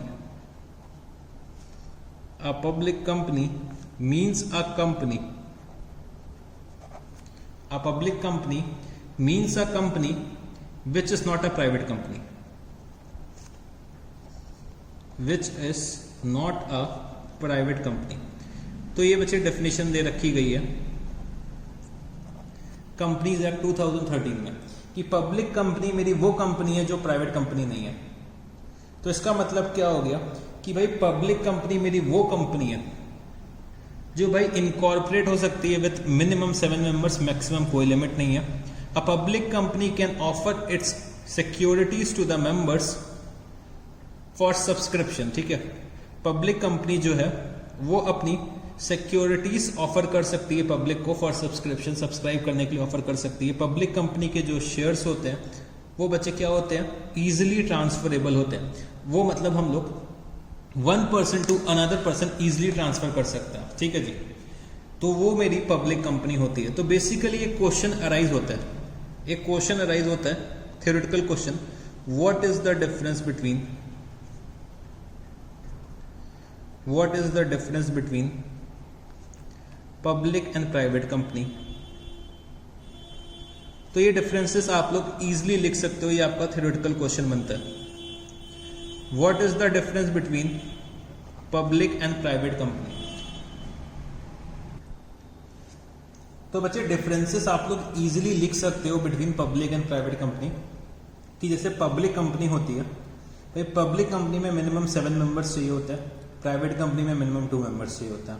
Public company में maximum number of members unlimited होते हैं, but private company के case में मैक्सिमम नंबर ऑफ मेंबर्स 200 हम लोग कर सकते हैं। पब्लिक कंपनी में 3 डायरेक्टर्स चाहिए होते हैं, बट प्राइवेट कंपनी में सिर्फ और सिर्फ बचे प्राइवेट कंपनी में 2 डायरेक्टर्स चाहिए होते हैं। अच्छा बच्चे, पब्लिक कंपनी की और अगर मैं बात करूं और डिफरेंसेस अगर मैं क्रिएट करने की कोशिश करूं तो मैं क्या बोल सकता हूं, पब्लिक कंपनी में हम लोग शेयर्स ऑफर करते हैं पब्लिक को, बट प्राइवेट कंपनी में हम लोग शेयर्स ऑफर नहीं करते हैं। पब्लिक कंपनी के जो शेयर्स होते हैं वो इजीली ट्रांसफरेबल होते हैं, बट प्राइवेट कंपनी के शेयर्स जो होते हैं वो इजीली ट्रांसफर नहीं होते हैं। बच्चे, पब्लिक कंपनी जब हम लोग इनकॉर्पोरेट करते हैं तो हमें मिनिमम कैपिटल हमें 5 लाख रुपीस का चाहिए होता है। मतलब 5 लाख रुपए का मिनिमम कैपिटल मेरे को चाहिए अगर मेरे को पब्लिक कंपनी इनकॉर्पोरेट करनी है। बट अगर मेरे को प्राइवेट कंपनी इनकॉर्पोरेट करनी है तो मेरे को मिनिमम कैपिटल 1 लाख रुपीस चाहिए होता है। तो कम से कम 1 लाख रुपए का कैपिटल चाहिए मेरे को प्राइवेट कंपनी इनकॉर्पोरेट करने के लिए। ऐसा कंपनीज एक्ट के अंदर दे रखा है। भाई कंपनीज एक्ट को मेरे को फॉलो करना पड़ेगा। जो भी कंपनीज एक्ट में दे रखा है वो बच्चे मेरे को फॉलो करना है, क्योंकि ये एक लॉ के अंडर दे रखा है, मैं इस चीज का वायोलेशन नहीं कर सकता हूं। तो प्राइवेट कंपनी के लिए मिनिमम कैपिटल कितना होता है, 1 लाख रुपीस, और बच्चे पब्लिक कंपनी के लिए मिनिमम कैपिटल कितना होता है, 5 लाख रुपीस। तो ये भी एक पॉइंट ऑफ डिफरेंस बन जाता है। तो ये सब पॉइंट ऑफ डिफरेंसेस आप लोग लिख सकते हो बिटवीन द डिफरेंस, मतलब difference between public company and private company. ठीक है जी बच्चे, एक और टाइप की कंपनी होती है जिसको हम लोग बोलते हैं कंपनी लिमिटेड बाय शेयर्स। तो उसका नाम होता है 1 पर्सन कंपनी। तो बच्चे 1 पर्सन कंपनी की अगर मैं बात करूं तो 1 पर्सन कंपनी का जो कॉन्सेप्ट है वो कंपनीज एक्ट 2013 में लेकर आया गया। 1956 जो मेरा कंपनीज एक्ट था उसमें कोई भी 1 पर्सन कंपनी का कॉन्सेप्ट नहीं था। भाई जो कंपनीज एक्ट 1956 था उसमें ये बोला जाता था कि भाई जो भी हमारी प्राइवेट कंपनी है, प्राइवेट कंपनी को इनकॉर्पोरेट करने के लिए मेरे को मिनिमम 2 मेंबर्स चाहिए। मेरे को मिनिमम 2 मेंबर्स चाहिए अगर मेरे को एक कंपनी इनकॉर्पोरेट करना है। ठीक है जी, चाहे वो कंपनीज एक्ट 1956 हो, चाहे वो कंपनीज एक्ट 2013 हो, दोनों में ये दे रखा गया है कि अगर मेरे को प्राइवेट कंपनी बनानी है, तो प्राइवेट कंपनी अगर बनानी है तो मिनिमम 2 मेंबर्स की रिक्वायरमेंट है। बट यहाँ पे एक 1 पर्सन कंपनी का कॉन्सेप्ट लेकर आया गया। 1 पर्सन कंपनी, जैसे कि आप लोग नाम देख रहे हो, 1 पर्सन कंपनी में क्या होता है कि भाई अगर मैं एक single member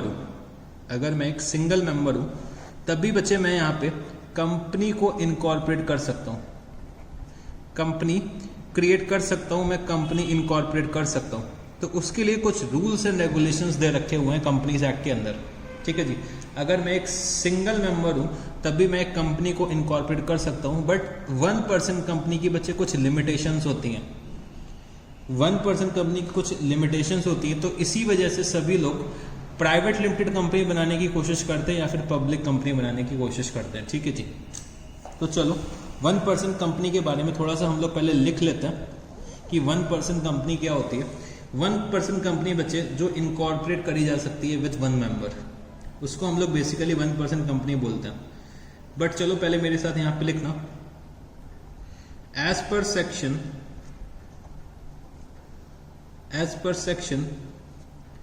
2 subsection 62।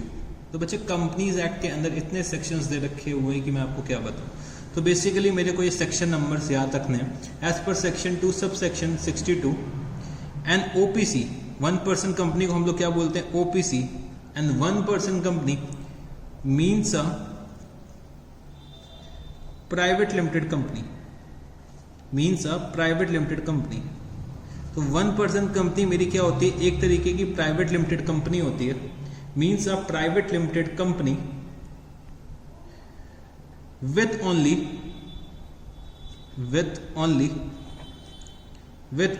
1%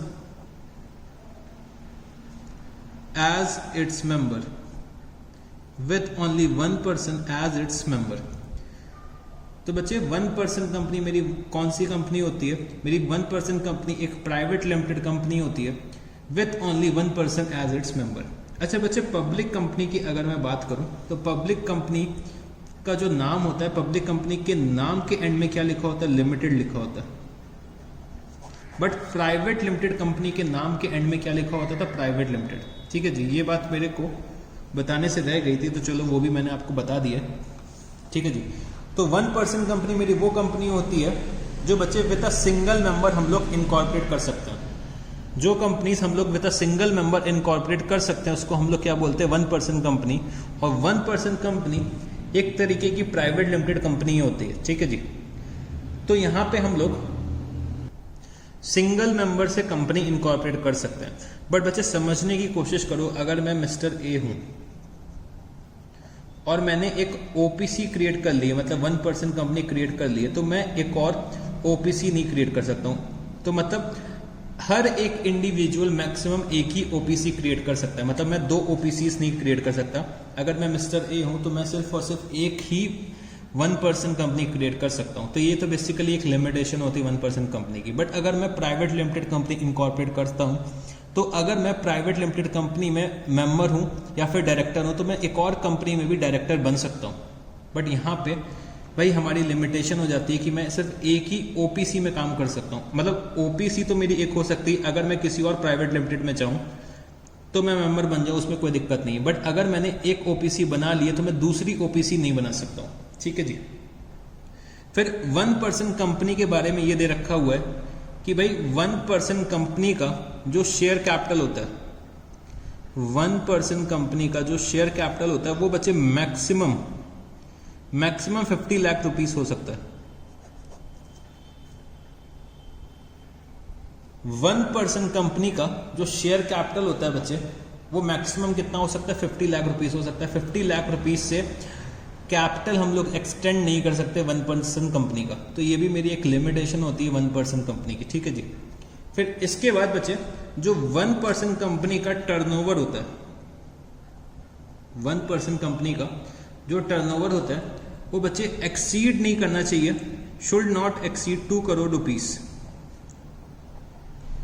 should not exceed rupees 2 crore. तो 1% कंपनी का टर्नओवर 2 करोड़ रुपए से ज्यादा नहीं होना चाहिए। ठीक है जी, तो ये सब कुछ कैरेक्टरिस्टिक्स होते हैं 1% कंपनी के। ठीक है जी, तो ये सब चीजें आप लोग थ्योरेटिकल पढ़ सकते हो, तो मैंने आपको ये कॉन्सेप्ट भी समझा दिया। अब हम लोग थोड़ा सा और टॉपिक आगे लेकर चलते हैं। तो बच्चे आप समझने की कोशिश करना कि भाई जब कभी भी हम लोग कंपनी को इनकॉर्पोरेट कराते हैं, जैसे कि मैं एक कंपनी क्रिएट कर रहा हूं, तो इस कंपनी का नाम क्या है, XYZ। ठीक है, मैं XYZ नाम की एक कंपनी क्रिएट कर रहा हूं। तो कंपनी क्रिएट करने के लिए मेरे को नेसेसरी लीगल डॉक्यूमेंट्स कहां पे फाइल करने होते हैं, ROC के पास। अच्छा बच्चे, ROC को रेगुलेट कौन करता है, जितनी भी कंपनीज इंडिया की होती हैं उनको रेगुलेट कौन करता है। तो बच्चे सारी कंपनीज को रेगुलेट करने के लिए ministry of corporate affairs create करा गया, मिनिस्ट्री ऑफ कॉर्पोरेट अफेयर्स। तो सारी की सारी कंपनीज को रेगुलेट कौन करता है, भाई गवर्नमेंट ऑफ इंडिया रेगुलेट करती है। तो गवर्नमेंट ऑफ इंडिया ने कंपनीज को रेगुलेट करने के लिए क्या क्रिएट करा है, मिनिस्ट्री ऑफ कॉर्पोरेट अफेयर्स। ठीक है जी, तो मिनिस्ट्री ऑफ कॉर्पोरेट अफेयर्स एक अपनी बॉडी स्टैब्लिश करती है आरओसी, जिसको हम लोग बोलते हैं रजिस्ट्रार ऑफ कंपनीज। तो रजिस्ट्रार ऑफ कंपनीज क्या करती है, कंपनीज के सारे डॉक्यूमेंट्स की फाइल अपने पास रखती है। मतलब सारे डॉक्यूमेंट्स कंपनी के कहाँ से मिल सकते हैं, आरओसी से मिल सकते हैं मेरे को। ठीक है जी। तो जैसे कि मैं यहाँ पे XYZ कंपनी को इनकॉर्पोरेट कर रहा हूँ, तो मेरे को इनकॉर्पोरेट करने के लिए बच्चे बहुत सारी लीगल फॉर्मेलिटीज कंप्लाई करनी पड़ती है। जैसे कि मेरे को कंपनी की पूरी डिटेल देनी पड़ती है। कंपनी की डिटेल देनी पड़ती है कि भाई कंपनी का मैं नाम क्या रखना चाहता हूँ, कंपनी का नेम क्या होना चाहिए, कंपनी कैपिटल कितना रखना चाहती है, ठीक है, कंपनी के ऑब्जेक्ट्स क्या हैं, किस पर्पस से हम लोग कंपनी को इनकॉर्पोरेट कर रहे हैं। तो बच्चे मेरे को यहाँ पे ऑब्जेक्ट्स को भी स्पेसिफाई करना पड़ता है कि कंपनी हम लोग किस पर्पस के लिए इनकॉर्पोरेट कर रहे हैं। तो जिन पर्पस के लिए हम लोग कंपनी का इनकॉर्पोरेशन करते हैं बच्चे, उसी कंपनी के लिए हम लोग कंपनी को चला सकते हैं।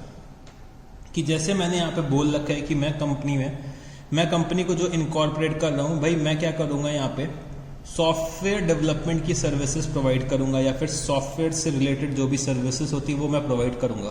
तो बच्चे मैं फिर सॉफ्टवेयर से रिलेटेड ही सर्विसेज प्रोवाइड कर सकता हूँ। अगर मैं यहाँ पे मैन्युफैक्चरिंग करने लगूंगा तो भाई ये क्या हो जाएगा, वायलेशन आ जाएगा, और वायलेशन के केस में मेरे पास आरओसी से नोटिस आ जाएगी। तो जब कभी भी हम लोग कंपनी का इनकॉर्पोरेशन करते हैं तो हम लोग किसी एक सेट पर्पस के लिए करते हैं, तो हमें कंपनी के ऑब्जेक्ट्स को स्पेसिफाई करना पड़ता है जब कभी भी हम लोग कंपनी का इनकॉर्पोरेशन कराते हैं, कि हम लोग कंपनी क्यों इनकॉर्पोरेट करा रहे हैं। ठीक है जी। कंपनी का कहाँ पे रजिस्टर्ड ऑफिस होगा, ये सब चीज़ें भी हमें बतानी पड़ती हैं। कंपनी के कौन कौन डायरेक्टर्स होंगे, ये भी हमें डिटेल देनी पड़ती है कि डायरेक्टर्स मेरे कंपनी के कौन कौन है, उनका नाम, बेसिकली एड्रेस क्या है उनका, उनकी क्वालिफिकेशंस क्या है डायरेक्टर्स की। तो ये सब डिटेल्स मेरे को देनी पड़ती हैं जब कंपनी का इनकॉर्पोरेशन करना हो। तो बेसिकली इतने सारे डॉक्यूमेंट्स लगते हैं, और भी बहुत सारे डॉक्यूमेंट्स लगते हैं, तो वो सब अभी मेरे लिए रेलिवेंट नहीं है। तो ये सब डिटेल्स हम लोग बच्चे दो डॉक्यूमेंट्स के फॉर्म में देते हैं। बच्चे एक मेरा डॉक्यूमेंट को हम लोग बोल देते हैं यहाँ पे memorandum of association, memorandum of association. और बच्चे दूसरे डॉक्यूमेंट का नाम क्या हो जाता है, articles of association, articles of association. तो अभी हम लोगों ने एक जगह सुना था आर्टिकल्स ऑफ एसोसिएशन के बारे में, तो हम लोगों ने अभी डिस्कस करा था प्राइवेट कंपनी, जब सेक्शन 2 सब सेक्शन 68 के अंडर जब हम लोगों ने प्राइवेट कंपनीज के बारे में डिस्कशन करा था, तो बच्चों उसमें हम लोगों ने देखा था आर्टिकल्स ऑफ एसोसिएशन लिख के आ रहा था। तो बेसिकली आर्टिकल्स ऑफ एसोसिएशन में हम लोग डिफाइन करते हैं rules and regulations of the company, कि कंपनी को हमें कैसे इनकॉर्पोरेट करना है। मेमोरेंडम ऑफ एसोसिएशन में बच्चे हम लोग डिफाइन करते हैं कंपनी की एक्सटर्नल वर्किंग। तो यहाँ पे आप लोग लिख लीजिएगा, आर्टिकल्स ऑफ एसोसिएशन में हम लोग rules and regulations of company को डिफाइन करते हैं कि कंपनी हमें कैसे रन करनी है।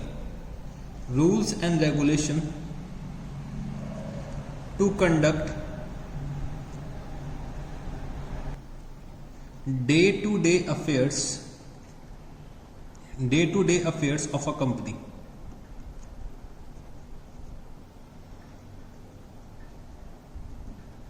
और बच्चे मेमोरेंडम ऑफ एसोसिएशन में हम लोग क्या लिखते हैं, मेमोरेंडम ऑफ एसोसिएशन में हम लोग कंपनी का कंडक्ट लिखते हैं, companies conduct in external environment.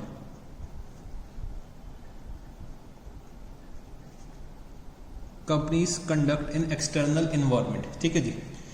तो मेमोरेंडम ऑफ एसोसिएशन की अगर मैं बात करूं तो भाई अगर ये एक इंसान है, ठीक है जी, और इंसान के यहाँ पे क्या होता है, एक दिल होता है, हार्ट होता है। तो जैसे ही इंसान का एक हार्ट होता है, सिमिलरली कंपनी के हार्ट को हम लोग क्या बोलते हैं, मेमोरेंडम ऑफ एसोसिएशन। बच्चे जैसे कि यहाँ पे हार्ट मैंने बहुत गंदा सा बना दिया, ये देखो बच्चे।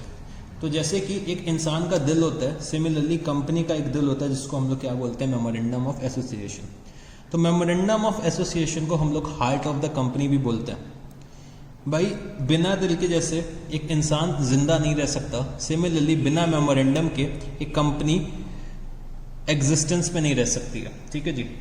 बिना मेमोरेंडम के एक कंपनी एग्जिस्टेंस में नहीं रह सकती है, तो हर कंपनी को एक मेमोरेंडम ऑफ एसोसिएशन की जरूरत पड़ती है। बच्चे आर्टिकल्स ऑफ एसोसिएशन कुछ कंपनीज के केस में जरूरी नहीं होता है, but memorandum of association her company को बनाना पड़ता है। Memorandum of association her company का जरूरी होता है। आर्टिकल्स ऑफ एसोसिएशन बच्चे प्राइवेट कंपनीज के केस में मैंडेटरी है, बट पब्लिक कंपनीज चाहे तो आर्टिकल्स ऑफ एसोसिएशन ना बने, but articles of association private company को तो बनाना ही पड़ेगा। तो चाहो तो यहाँ पे लिख लो, प्राइवेट कंपनीज के लिए मैंडेटरी है, प्राइवेट कंपनीज के लिए क्या है, मैंडेटरी है articles of association, but public companies चाहे तो आर्टिकल्स ऑफ एसोसिएशन ना बनाए। बट रियल लाइफ में अगर आप लोग देखोगे तो बच्चे हर कंपनी आर्टिकल्स ऑफ एसोसिएशन बनाती है, तो पब्लिक कंपनी के लिए कोई मैंडेटरी नहीं है, नॉट मैंडेटरी मैं लिख देता हूँ, बट प्राइवेट कंपनी के लिए क्या है, मैंडेटरी है आर्टिकल्स ऑफ एसोसिएशन। तो बच्चे ये भी एक पॉइंट ऑफ डिफरेंस अराइज हो जाएगा, ठीक है जी।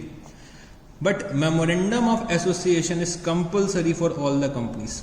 बिना मेमोरेंडम के कोई भी कंपनी इनकॉर्पोरेट हो ही नहीं सकती है। तो memorandum of association is the heart of the company, ठीक है जी। तो ये बच्चे बातें हो गई मेमोरेंडम और आर्टिकल्स में। तो मेमोरेंडम में अगर मैं बात करूं तो भाई मेमोरेंडम में ऑब्जेक्ट क्लॉज दिया होता है, कंपनी का कैपिटल कितना होगा ये दिया होता है, कंपनी का नाम क्या होगा, रजिस्टर्ड ऑफिस क्या होंगे, तो और बहुत सी जो इंपॉर्टेंट डिटेल्स होती हैं वो सारी की सारी मेमोरेंडम में दे रखी होती है। और आर्टिकल ऑफ एसोसिएशन में कंपनी के डे टू डे अफेयर्स हमें कैसे कंडक्ट करने हैं ये दे रखा होता है। तो कंपनी की ये जो दो डॉक्यूमेंट्स होते हैं बच्चे, ये दोनों डॉक्यूमेंट्स मोस्ट इंपॉर्टेंट डॉक्यूमेंट्स होते हैं किसी भी कंपनी के, ठीक है जी। तो ये दोनों डॉक्यूमेंट्स हमें सबमिट करने पड़ते हैं रजिस्ट्रार ऑफ कंपनीज में at the time of incorporation of a company, ठीक है जी। अच्छा, कंपनीज को जो इनकॉर्पोरेट करवाते हैं उनको हम लोग क्या बोलते हैं, प्रमोटर्स। जैसे कि XYZ एंड कंपनी को इनकॉर्पोरेट कराना है, तो XYZ एंड कंपनी को इनकॉर्पोरेट कौन करा रहे हैं, एक तो भाई X, Y और Z तीनों मिलकर करा रहे हैं, तो इन तीनों को हम लोग क्या बोल देते हैं, प्रमोटर्स। जो बच्चे कंपनी को प्रमोट कर रहे हैं, कंपनी के इनकॉर्पोरेशन के लिए काम कर रहे हैं, उनको हम लोग क्या बोलते हैं, प्रमोटर्स। तो XYZ एंड कंपनी इनकॉर्पोरेट हो रही है, और जब कंपनी को सर्टिफिकेट ऑफ इनकॉर्पोरेशन मिल जाएगा, जब कंपनी को सर्टिफिकेट ऑफ इनकॉर्पोरेशन मिल जाएगा, तो बच्चे कंपनी यहां पे अपना बिजनेस कंडक्ट कर सकती है। तो सर्टिफिकेट ऑफ इनकॉर्पोरेशन अगर मेरे को मिल गया तो मैं अपने ऑपरेशंस को स्टार्ट कर सकता हूं। बट बच्चे इसमें भी कुछ रोक टोक कर दी गई है। जैसे कि प्राइवेट कंपनीज जो होती हैं, प्राइवेट कंपनीज अपना बिजनेस स्टार्ट कर सकती हैं as soon as certificate of incorporation उन्हें रिसीव हो जाता है। बट पब्लिक कंपनीज को certificate of commencement of business भी चाहिए, तभी वो ऑपरेशन में आ सकती हैं। तो ये भी एक पॉइंट ऑफ डिफरेंस अराइज होता है कि भाई प्राइवेट कंपनीज जितनी भी होती हैं, अगर उनको सर्टिफिकेट ऑफ इनकॉर्पोरेशन मिल गया तो वो अपने बिजनेस को स्टार्ट कर सकती हैं। बट पब्लिक कंपनीज के केस में मेरे को सर्टिफिकेट ऑफ इनकॉर्पोरेशन भी चाहिए और मेरे को certificate of commencement of business भी चाहिए। तो यहाँ पे जगह नहीं मेरे पास, तो मैं यहाँ पे लिख देता हूँ certificate of commencement of business भी मेरे को चाहिए होता है in case of public company. Certificate of commencement of business, तो certificate of commencement of business plus certificate of incorporation मेरे को चाहिए होता है, तभी मैं पब्लिक कंपनीज के ऑपरेशन को स्टार्ट कर सकता हूं। बट बच्चे प्राइवेट कंपनी के केस में अगर मेरे को सर्टिफिकेट ऑफ इनकॉर्पोरेशन मिल गया तब भी मैं अपने ऑपरेशन को स्टार्ट कर सकता हूं, ठीक है जी। तो ये बच्चे बातें हो गई मेमोरेंडम और आर्टिकल्स की। मेमोरेंडम और आर्टिकल्स के बीच में आप लोगों से डिफरेंसेस पूछे जा सकते हैं, what are the differences between memorandum and article of association. तो इस पॉइंट को, मतलब इस क्वेश्चन को भी आप लोगों को तैयार करना है। What is the difference between memorandum of association MOA और बच्चे आर्टिकल्स ऑफ एसोसिएशन। तो ये डिफरेंसेस भी आप लोगों को लिखने होंगे कि डिफरेंसेस क्या होते हैं between memorandum of association and article of association. तो ये बच्चे ये भी एक थ्योरेटिकल क्वेश्चन बनता है। तो बच्चे थ्योरी बहुत अच्छे से पढ़नी है आप लोगों को कंपनीज एक्ट की, क्योंकि इससे छोटे छोटे क्वेश्चंस एक एक दो दो मार्क्स के पूछ लिए जाते हैं, ट्रू और फॉल्स जैसे क्वेश्चन हो गए। और सीबीएसई 12th में एक एक नंबर के क्वेश्चन पूछे जाते हैं कि भाई पब्लिक कंपनी में मिनिमम नंबर ऑफ मेंबर्स कितने होते हैं या फिर मैक्सिमम नंबर ऑफ मेंबर्स कितने हो सकते हैं। प्राइवेट कंपनी में minimum members, maximum members, directors के बारे में पूछ सकते हैं, मिनिमम डायरेक्टर्स कितने चाहिए होते हैं प्राइवेट और पब्लिक में। तो ये सब क्वेश्चंस एक एक मार्क्स में अराइज होते हैं सीबीएसई बोर्ड के केस में, ठीक है जी। बट सीए फाउंडेशन में आपसे ट्रू और फॉल्स के क्वेश्चंस, मतलब true in the form of true और फॉल्स पूछ सकते हैं। तो थ्योरी से बचे क्वेश्चंस जरूर आते हैं कंपनीज एक्ट के। तो ये सब चीज़ें आप लोगों को मालूम होनी चाहिए, ठीक है जी। तो डिफरेंसेस आप लोगों को लिखने होंगे बिटवीन MOA एंड AOA। तो ये सब चीज़ें बचे, जो भी डिफरेंसेस हैं ये सब आपके लिए होमवर्क है कि आप लोगों को डिफरेंसेस लिखना है। तो यहाँ पे थोड़ा सा स्पेस छोड़ देना जिससे कि आप लोग डिफरेंसेस लिख लो। तो जैसे कि आप लोग नोट्स बनाते जा रहे हो तो भाई नोट्स प्रॉपर होने चाहिए। तो चलो और थोड़ा सा टॉपिक को और आगे लेकर चलते हैं। तो जैसे कि हमें पता है कि भाई ये अगर कंपनी का कैपिटल है, इसको हम लोग क्या बोलते हैं, शेयर कैपिटल, ठीक है जी। शेयर कैपिटल को हम लोग बहुत सारे छोटे छोटे पार्ट्स में डिवाइड करते हैं और हर एक इंडिविजुअल पार्ट को हम लोग क्या बोल देते हैं बच्चे, इसको हम लोग बोल के देते हैं शेयर। तो शेयर की एक डेफिनेशन दे रखी गई है कंपनीज एक्ट के अंदर। तो क्या डेफिनेशन दे रखी गई है, चलो हम लोग इसको लिख लेते हैं। तो a share is a share, a share is a share in the share capital of the company. A share is a share in the share capital of a company and includes stock, and includes stock। तो बच्चे share क्या है भाई, share एक share है in the share capital of a company. मतलब share क्या है, एक हिस्सा है in the share capital of a company. तो भाई अगर डेफिनेशन आप लोग रीड आउट करोगे और इसके मतलब को समझने की कोशिश करोगे, a share is a share in the share capital of a company. मतलब शेयर क्या है, एक शेयर है in the share of the share capital of the company. मतलब हर एक इंडिविजुअल पार्ट को हम लोग क्या बोल सकते हैं, एक शेयर। And include stock. तो बच्चे स्टॉक का मतलब क्या होता है, अगर मैं 4-5 शेयर्स को एक साथ ऐसे कंबाइन कर दूं तो इसको हम लोग बोल देते हैं स्टॉक। तो share is a share in the share capital of a company and include stock. तो ये बच्चे हो जाती है शेयर की डेफिनेशन। तो अगर मैं पूरे कैपिटल को, फॉर एग्जांपल ये कैपिटल कितने का मान लेते हैं, 1 करोड़ रुपीस का कैपिटल है। अगर ये 1 करोड़ रुपीस का कैपिटल है तो मैं इसको क्या बोल सकता हूं, मैं इसको ये बोल सकता हूं कि भाई यहां पे 10 लाख शेयर्स हैं। 1 करोड़ के कैपिटल को मैंने डिवाइड कर दिया है इन 10 लाख शेयर्स ऑफ ₹10 ईच। तो मैं यहाँ पे ये बोल सकता हूं कि भाई मैंने शेयर कैपिटल को 10 लाख शेयर्स में डिवाइड करा है। तो शेयर क्या होता है, बेसिकली शेयर होता है share in the share capital of a company and include stock. बच्चे अगर मैं नेचर की बात करूं, अगर मैं शेयर के नेचर की बात करूं तो बच्चे शेयर को एज अ गुड्स ट्रीट किया जाता है। शेयर को एज अ गुड्स ट्रीट किया जाता है under the sales of goods act 1930। बच्चे शेयर को एज अ गुड्स ट्रीट करा जाता है। जो शेयर का नेचर होता है वो हम लोग उसे एज अ गुड्स ट्रीट करते हैं under the sales of goods act 1930। तो ये बच्चे शेयर की डेफिनेशन होती है और शेयर का नेचर होता है, ठीक है जी। चलो थोड़ा सा और टॉपिक आगे लेकर चलते हैं। तो बेसिकली जो हमारे शेयर्स होते हैं बच्चे वो 2 तरीके के होते हैं। शेयर्स हमारे 2 तरीके के होते हैं। एक तो बच्चे मेरा होता है इक्विटी शेयर, एक शेयर मेरा कौन सा होता है, इक्विटी शेयर, और दूसरा मेरा शेयर कौन सा होता है, preference share.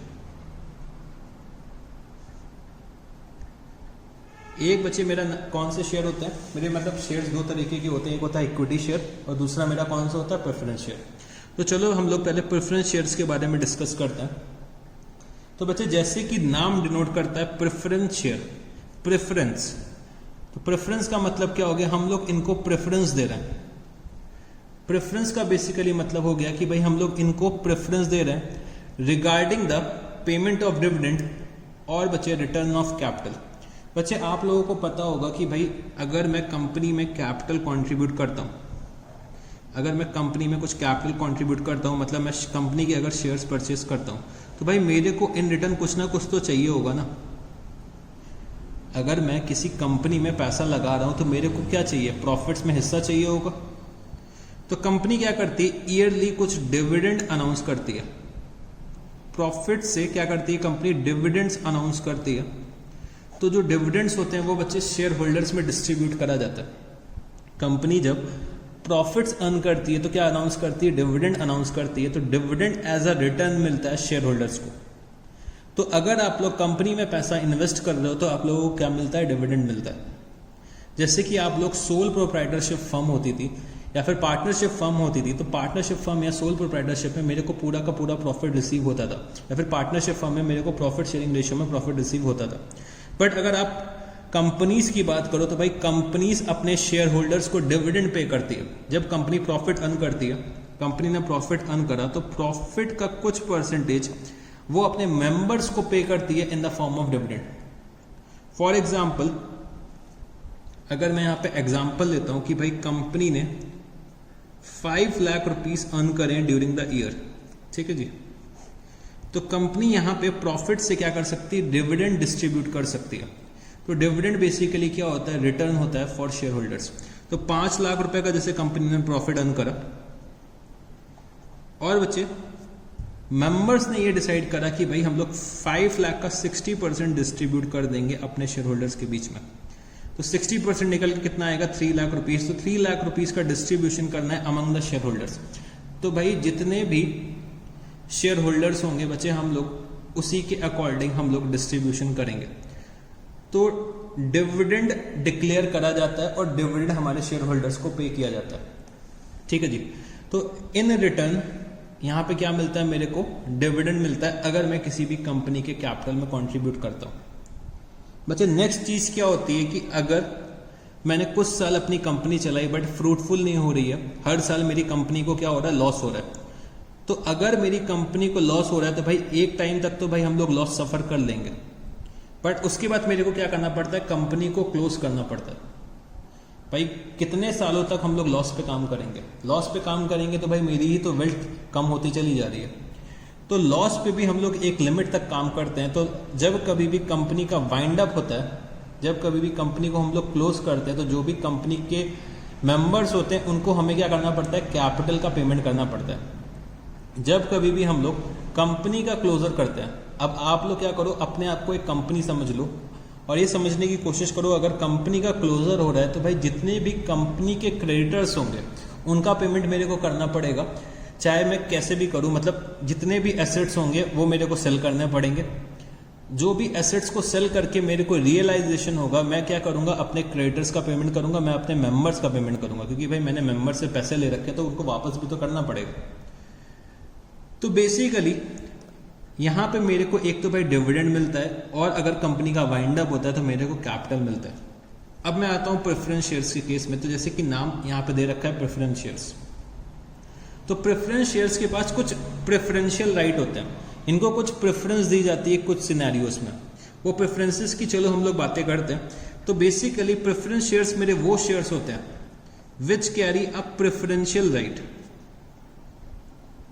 Which carry a preferential right, which carry a preferential right regarding the payment of dividend, regarding the payment of dividend। तो भाई यहां पे जो प्रेफरेंस शेयर होल्डर होते हैं, प्रेफरेंस शेयर होल्डर्स को प्रेफरेंशियल राइट होता है regarding the payment of dividend. मतलब प्रेफरेंशियल राइट क्या होता है, regarding the payment of dividend. बच्चे यहाँ पे इन लोगों को फिक्स्ड रेट से डिविडेंड मिलता है, fixed rate of dividend, fixed rate of dividend. जैसे कि अगर हमने फिक्स कर दिया है कि प्रेफरेंस शेयर होल्डर्स को हम लोग 8% का रिटर्न देंगे एवरी ईयर, मतलब 8% मैं क्या करूंगा, डिविडेंड पे करूंगा हर साल प्रेफरेंस शेयर्स को। तो इनका क्या कर देते हैं हम लोग, रेट ऑफ डिविडेंड फिक्स कर देते हैं। तो प्रेफरेंशियल शेयर्स आर दो shares which carry a preferential right regarding the payment of dividend. तो भाई इनका क्या होता है, प्रेफरेंशियल राइट होता है regarding the payment of dividend, इनको फिक्स रेट पे डिविडेंड मिलता है। फिर बच्चे, इन case of winding up, in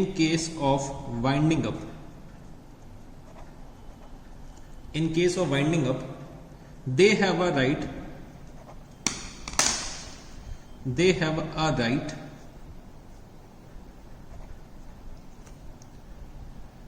to the return of capital,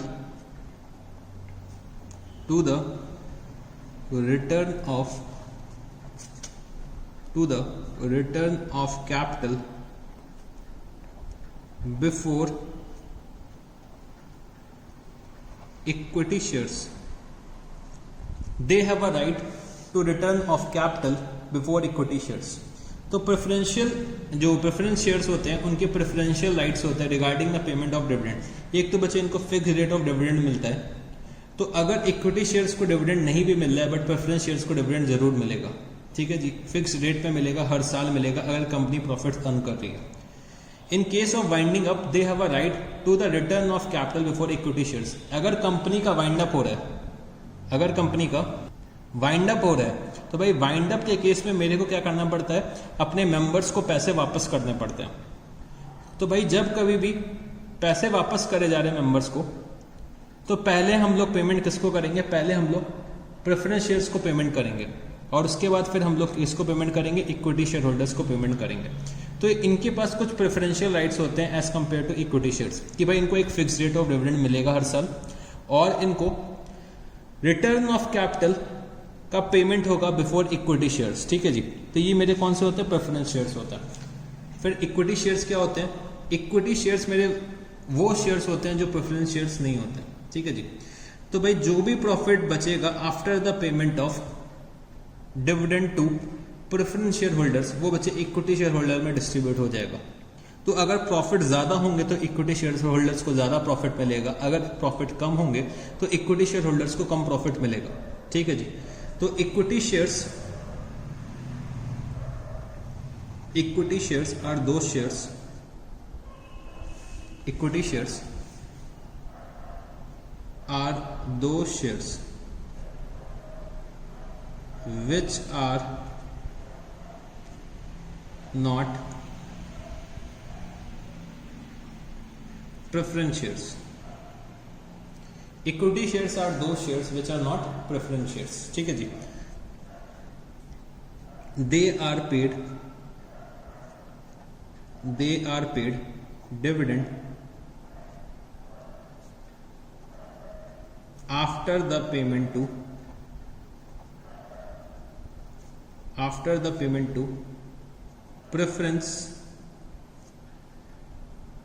shareholders। उसके बाद बचे they are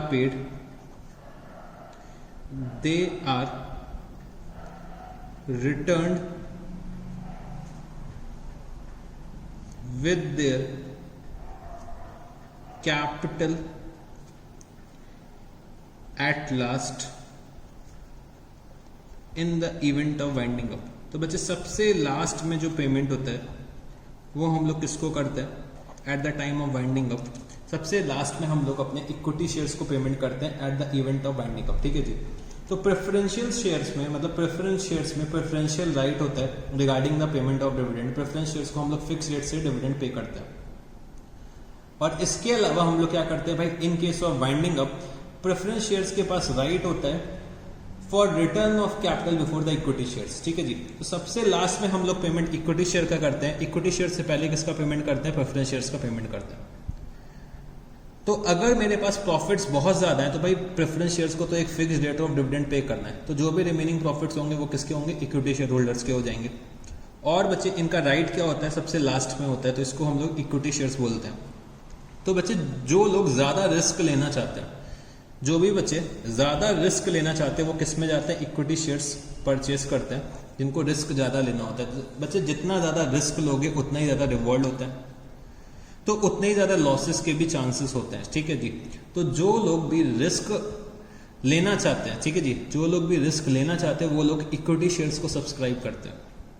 बट बच्चे जो लोग रिस्क कम लेना चाहते हैं वो किस पे जाते हैं, प्रेफरेंस शेयर्स में जाते हैं, क्योंकि उनको पता होता है कि भाई इनको फिक्स रेट ऑफ डिविडेंड हर साल मिलना ही है, और अगर कंपनी का वाइंडिंग अप होता है तो भाई इनको पैसा जो मिलेगा वो बिफोर इक्विटी शेयर होल्डर्स मिल जाएगा, ठीक है जी। तो ये होते हैं मेरे शेयर्स दो तरीके के, एक होते हैं इक्विटी शेयर्स, एक होते हैं प्रेफरेंस शेयर्स। अगर मैं इक्विटी शेयर्स को ओन करता हूं तो मेरे को क्या बोला जाएगा, equity share holder, equity share holder. और अगर मैं प्रेफरेंस शेयर्स को होल्ड करता हूं तो मेरे को क्या बोला जाएगा, preference share holder, equity share holder and preference share holder, ठीक है जी। तो मेरे ये दो तरीके के शेयर्स हो गए। तो चलो बच्चे अभी के लिए हम लोग इतना ही रखते हैं। पहले आप लोग क्या करिए, ब्रेक ले लीजिए एक, फिर हम लोग ब्रेक के बाद मिलते हैं और कुछ और थ्योरेटिकल बातें डिस्कस करते हैं। तो ये मेरे शेयर्स हो गए दो तरीके के, इक्विटी और प्रेफरेंस शेयर्स। मैंने यहीं तक अभी टॉपिक रखता हूँ, फिर हम लोग ब्रेक के बाद मिलते हैं। ब्रेक के बाद मेरे को अभी बहुत सारी थ्योरेटिकल बातें अभी आपसे करनी है, उसके बाद ही मैं प्रैक्टिकल एस्पेक्ट में आ पाऊंगा। जब तक मैं आपको सारी की सारी थ्योरेटिकल बातें नहीं बता देता हूँ तब तक बच्चे मैं प्रैक्टिकल में नहीं आ पाऊंगा। बट अगर मैं यहाँ पे बात करूँ भाई प्रैक्टिकल कंपनी अकाउंट्स का इतना सिंपल है कि मैं आपको क्या बताऊँ। बट हमें थ्योरी भी कवर अप करनी है, तो थ्योरी में मैं आपसे हर एक एक चीज़ डिस्कस करते हुए आगे बढ़ता चला जा रहा हूँ। तो थ्योरी हमें बहुत अच्छे से पढ़नी है कंपनी अकाउंट्स की, क्योंकि थ्योरी जनरली पूछ ली जाती है एक एक दो मार्क्स के क्वेश्चन में, ठीक है जी। तो चलो फिर अभी हम लोग ब्रेक के बाद मिलते हैं। ब्रेक के बाद थोड़े से टॉपिक्स को और डिस्कस करते हैं। तो मेरे ख्याल से आज हम लोग प्रैक्टिकल एस्पेक्ट में नहीं आ पाएंगे, प्रैक्टिकल एस्पेक्ट हम लोग नेक्स्ट क्लास से शुरू करेंगे। तो चलो ब्रेक के बाद मिलते हैं। फटाफट से चाय कॉफ़ी आप लोग पी लीजिए, अपने आप को रिफ्रेश कर दीजिए।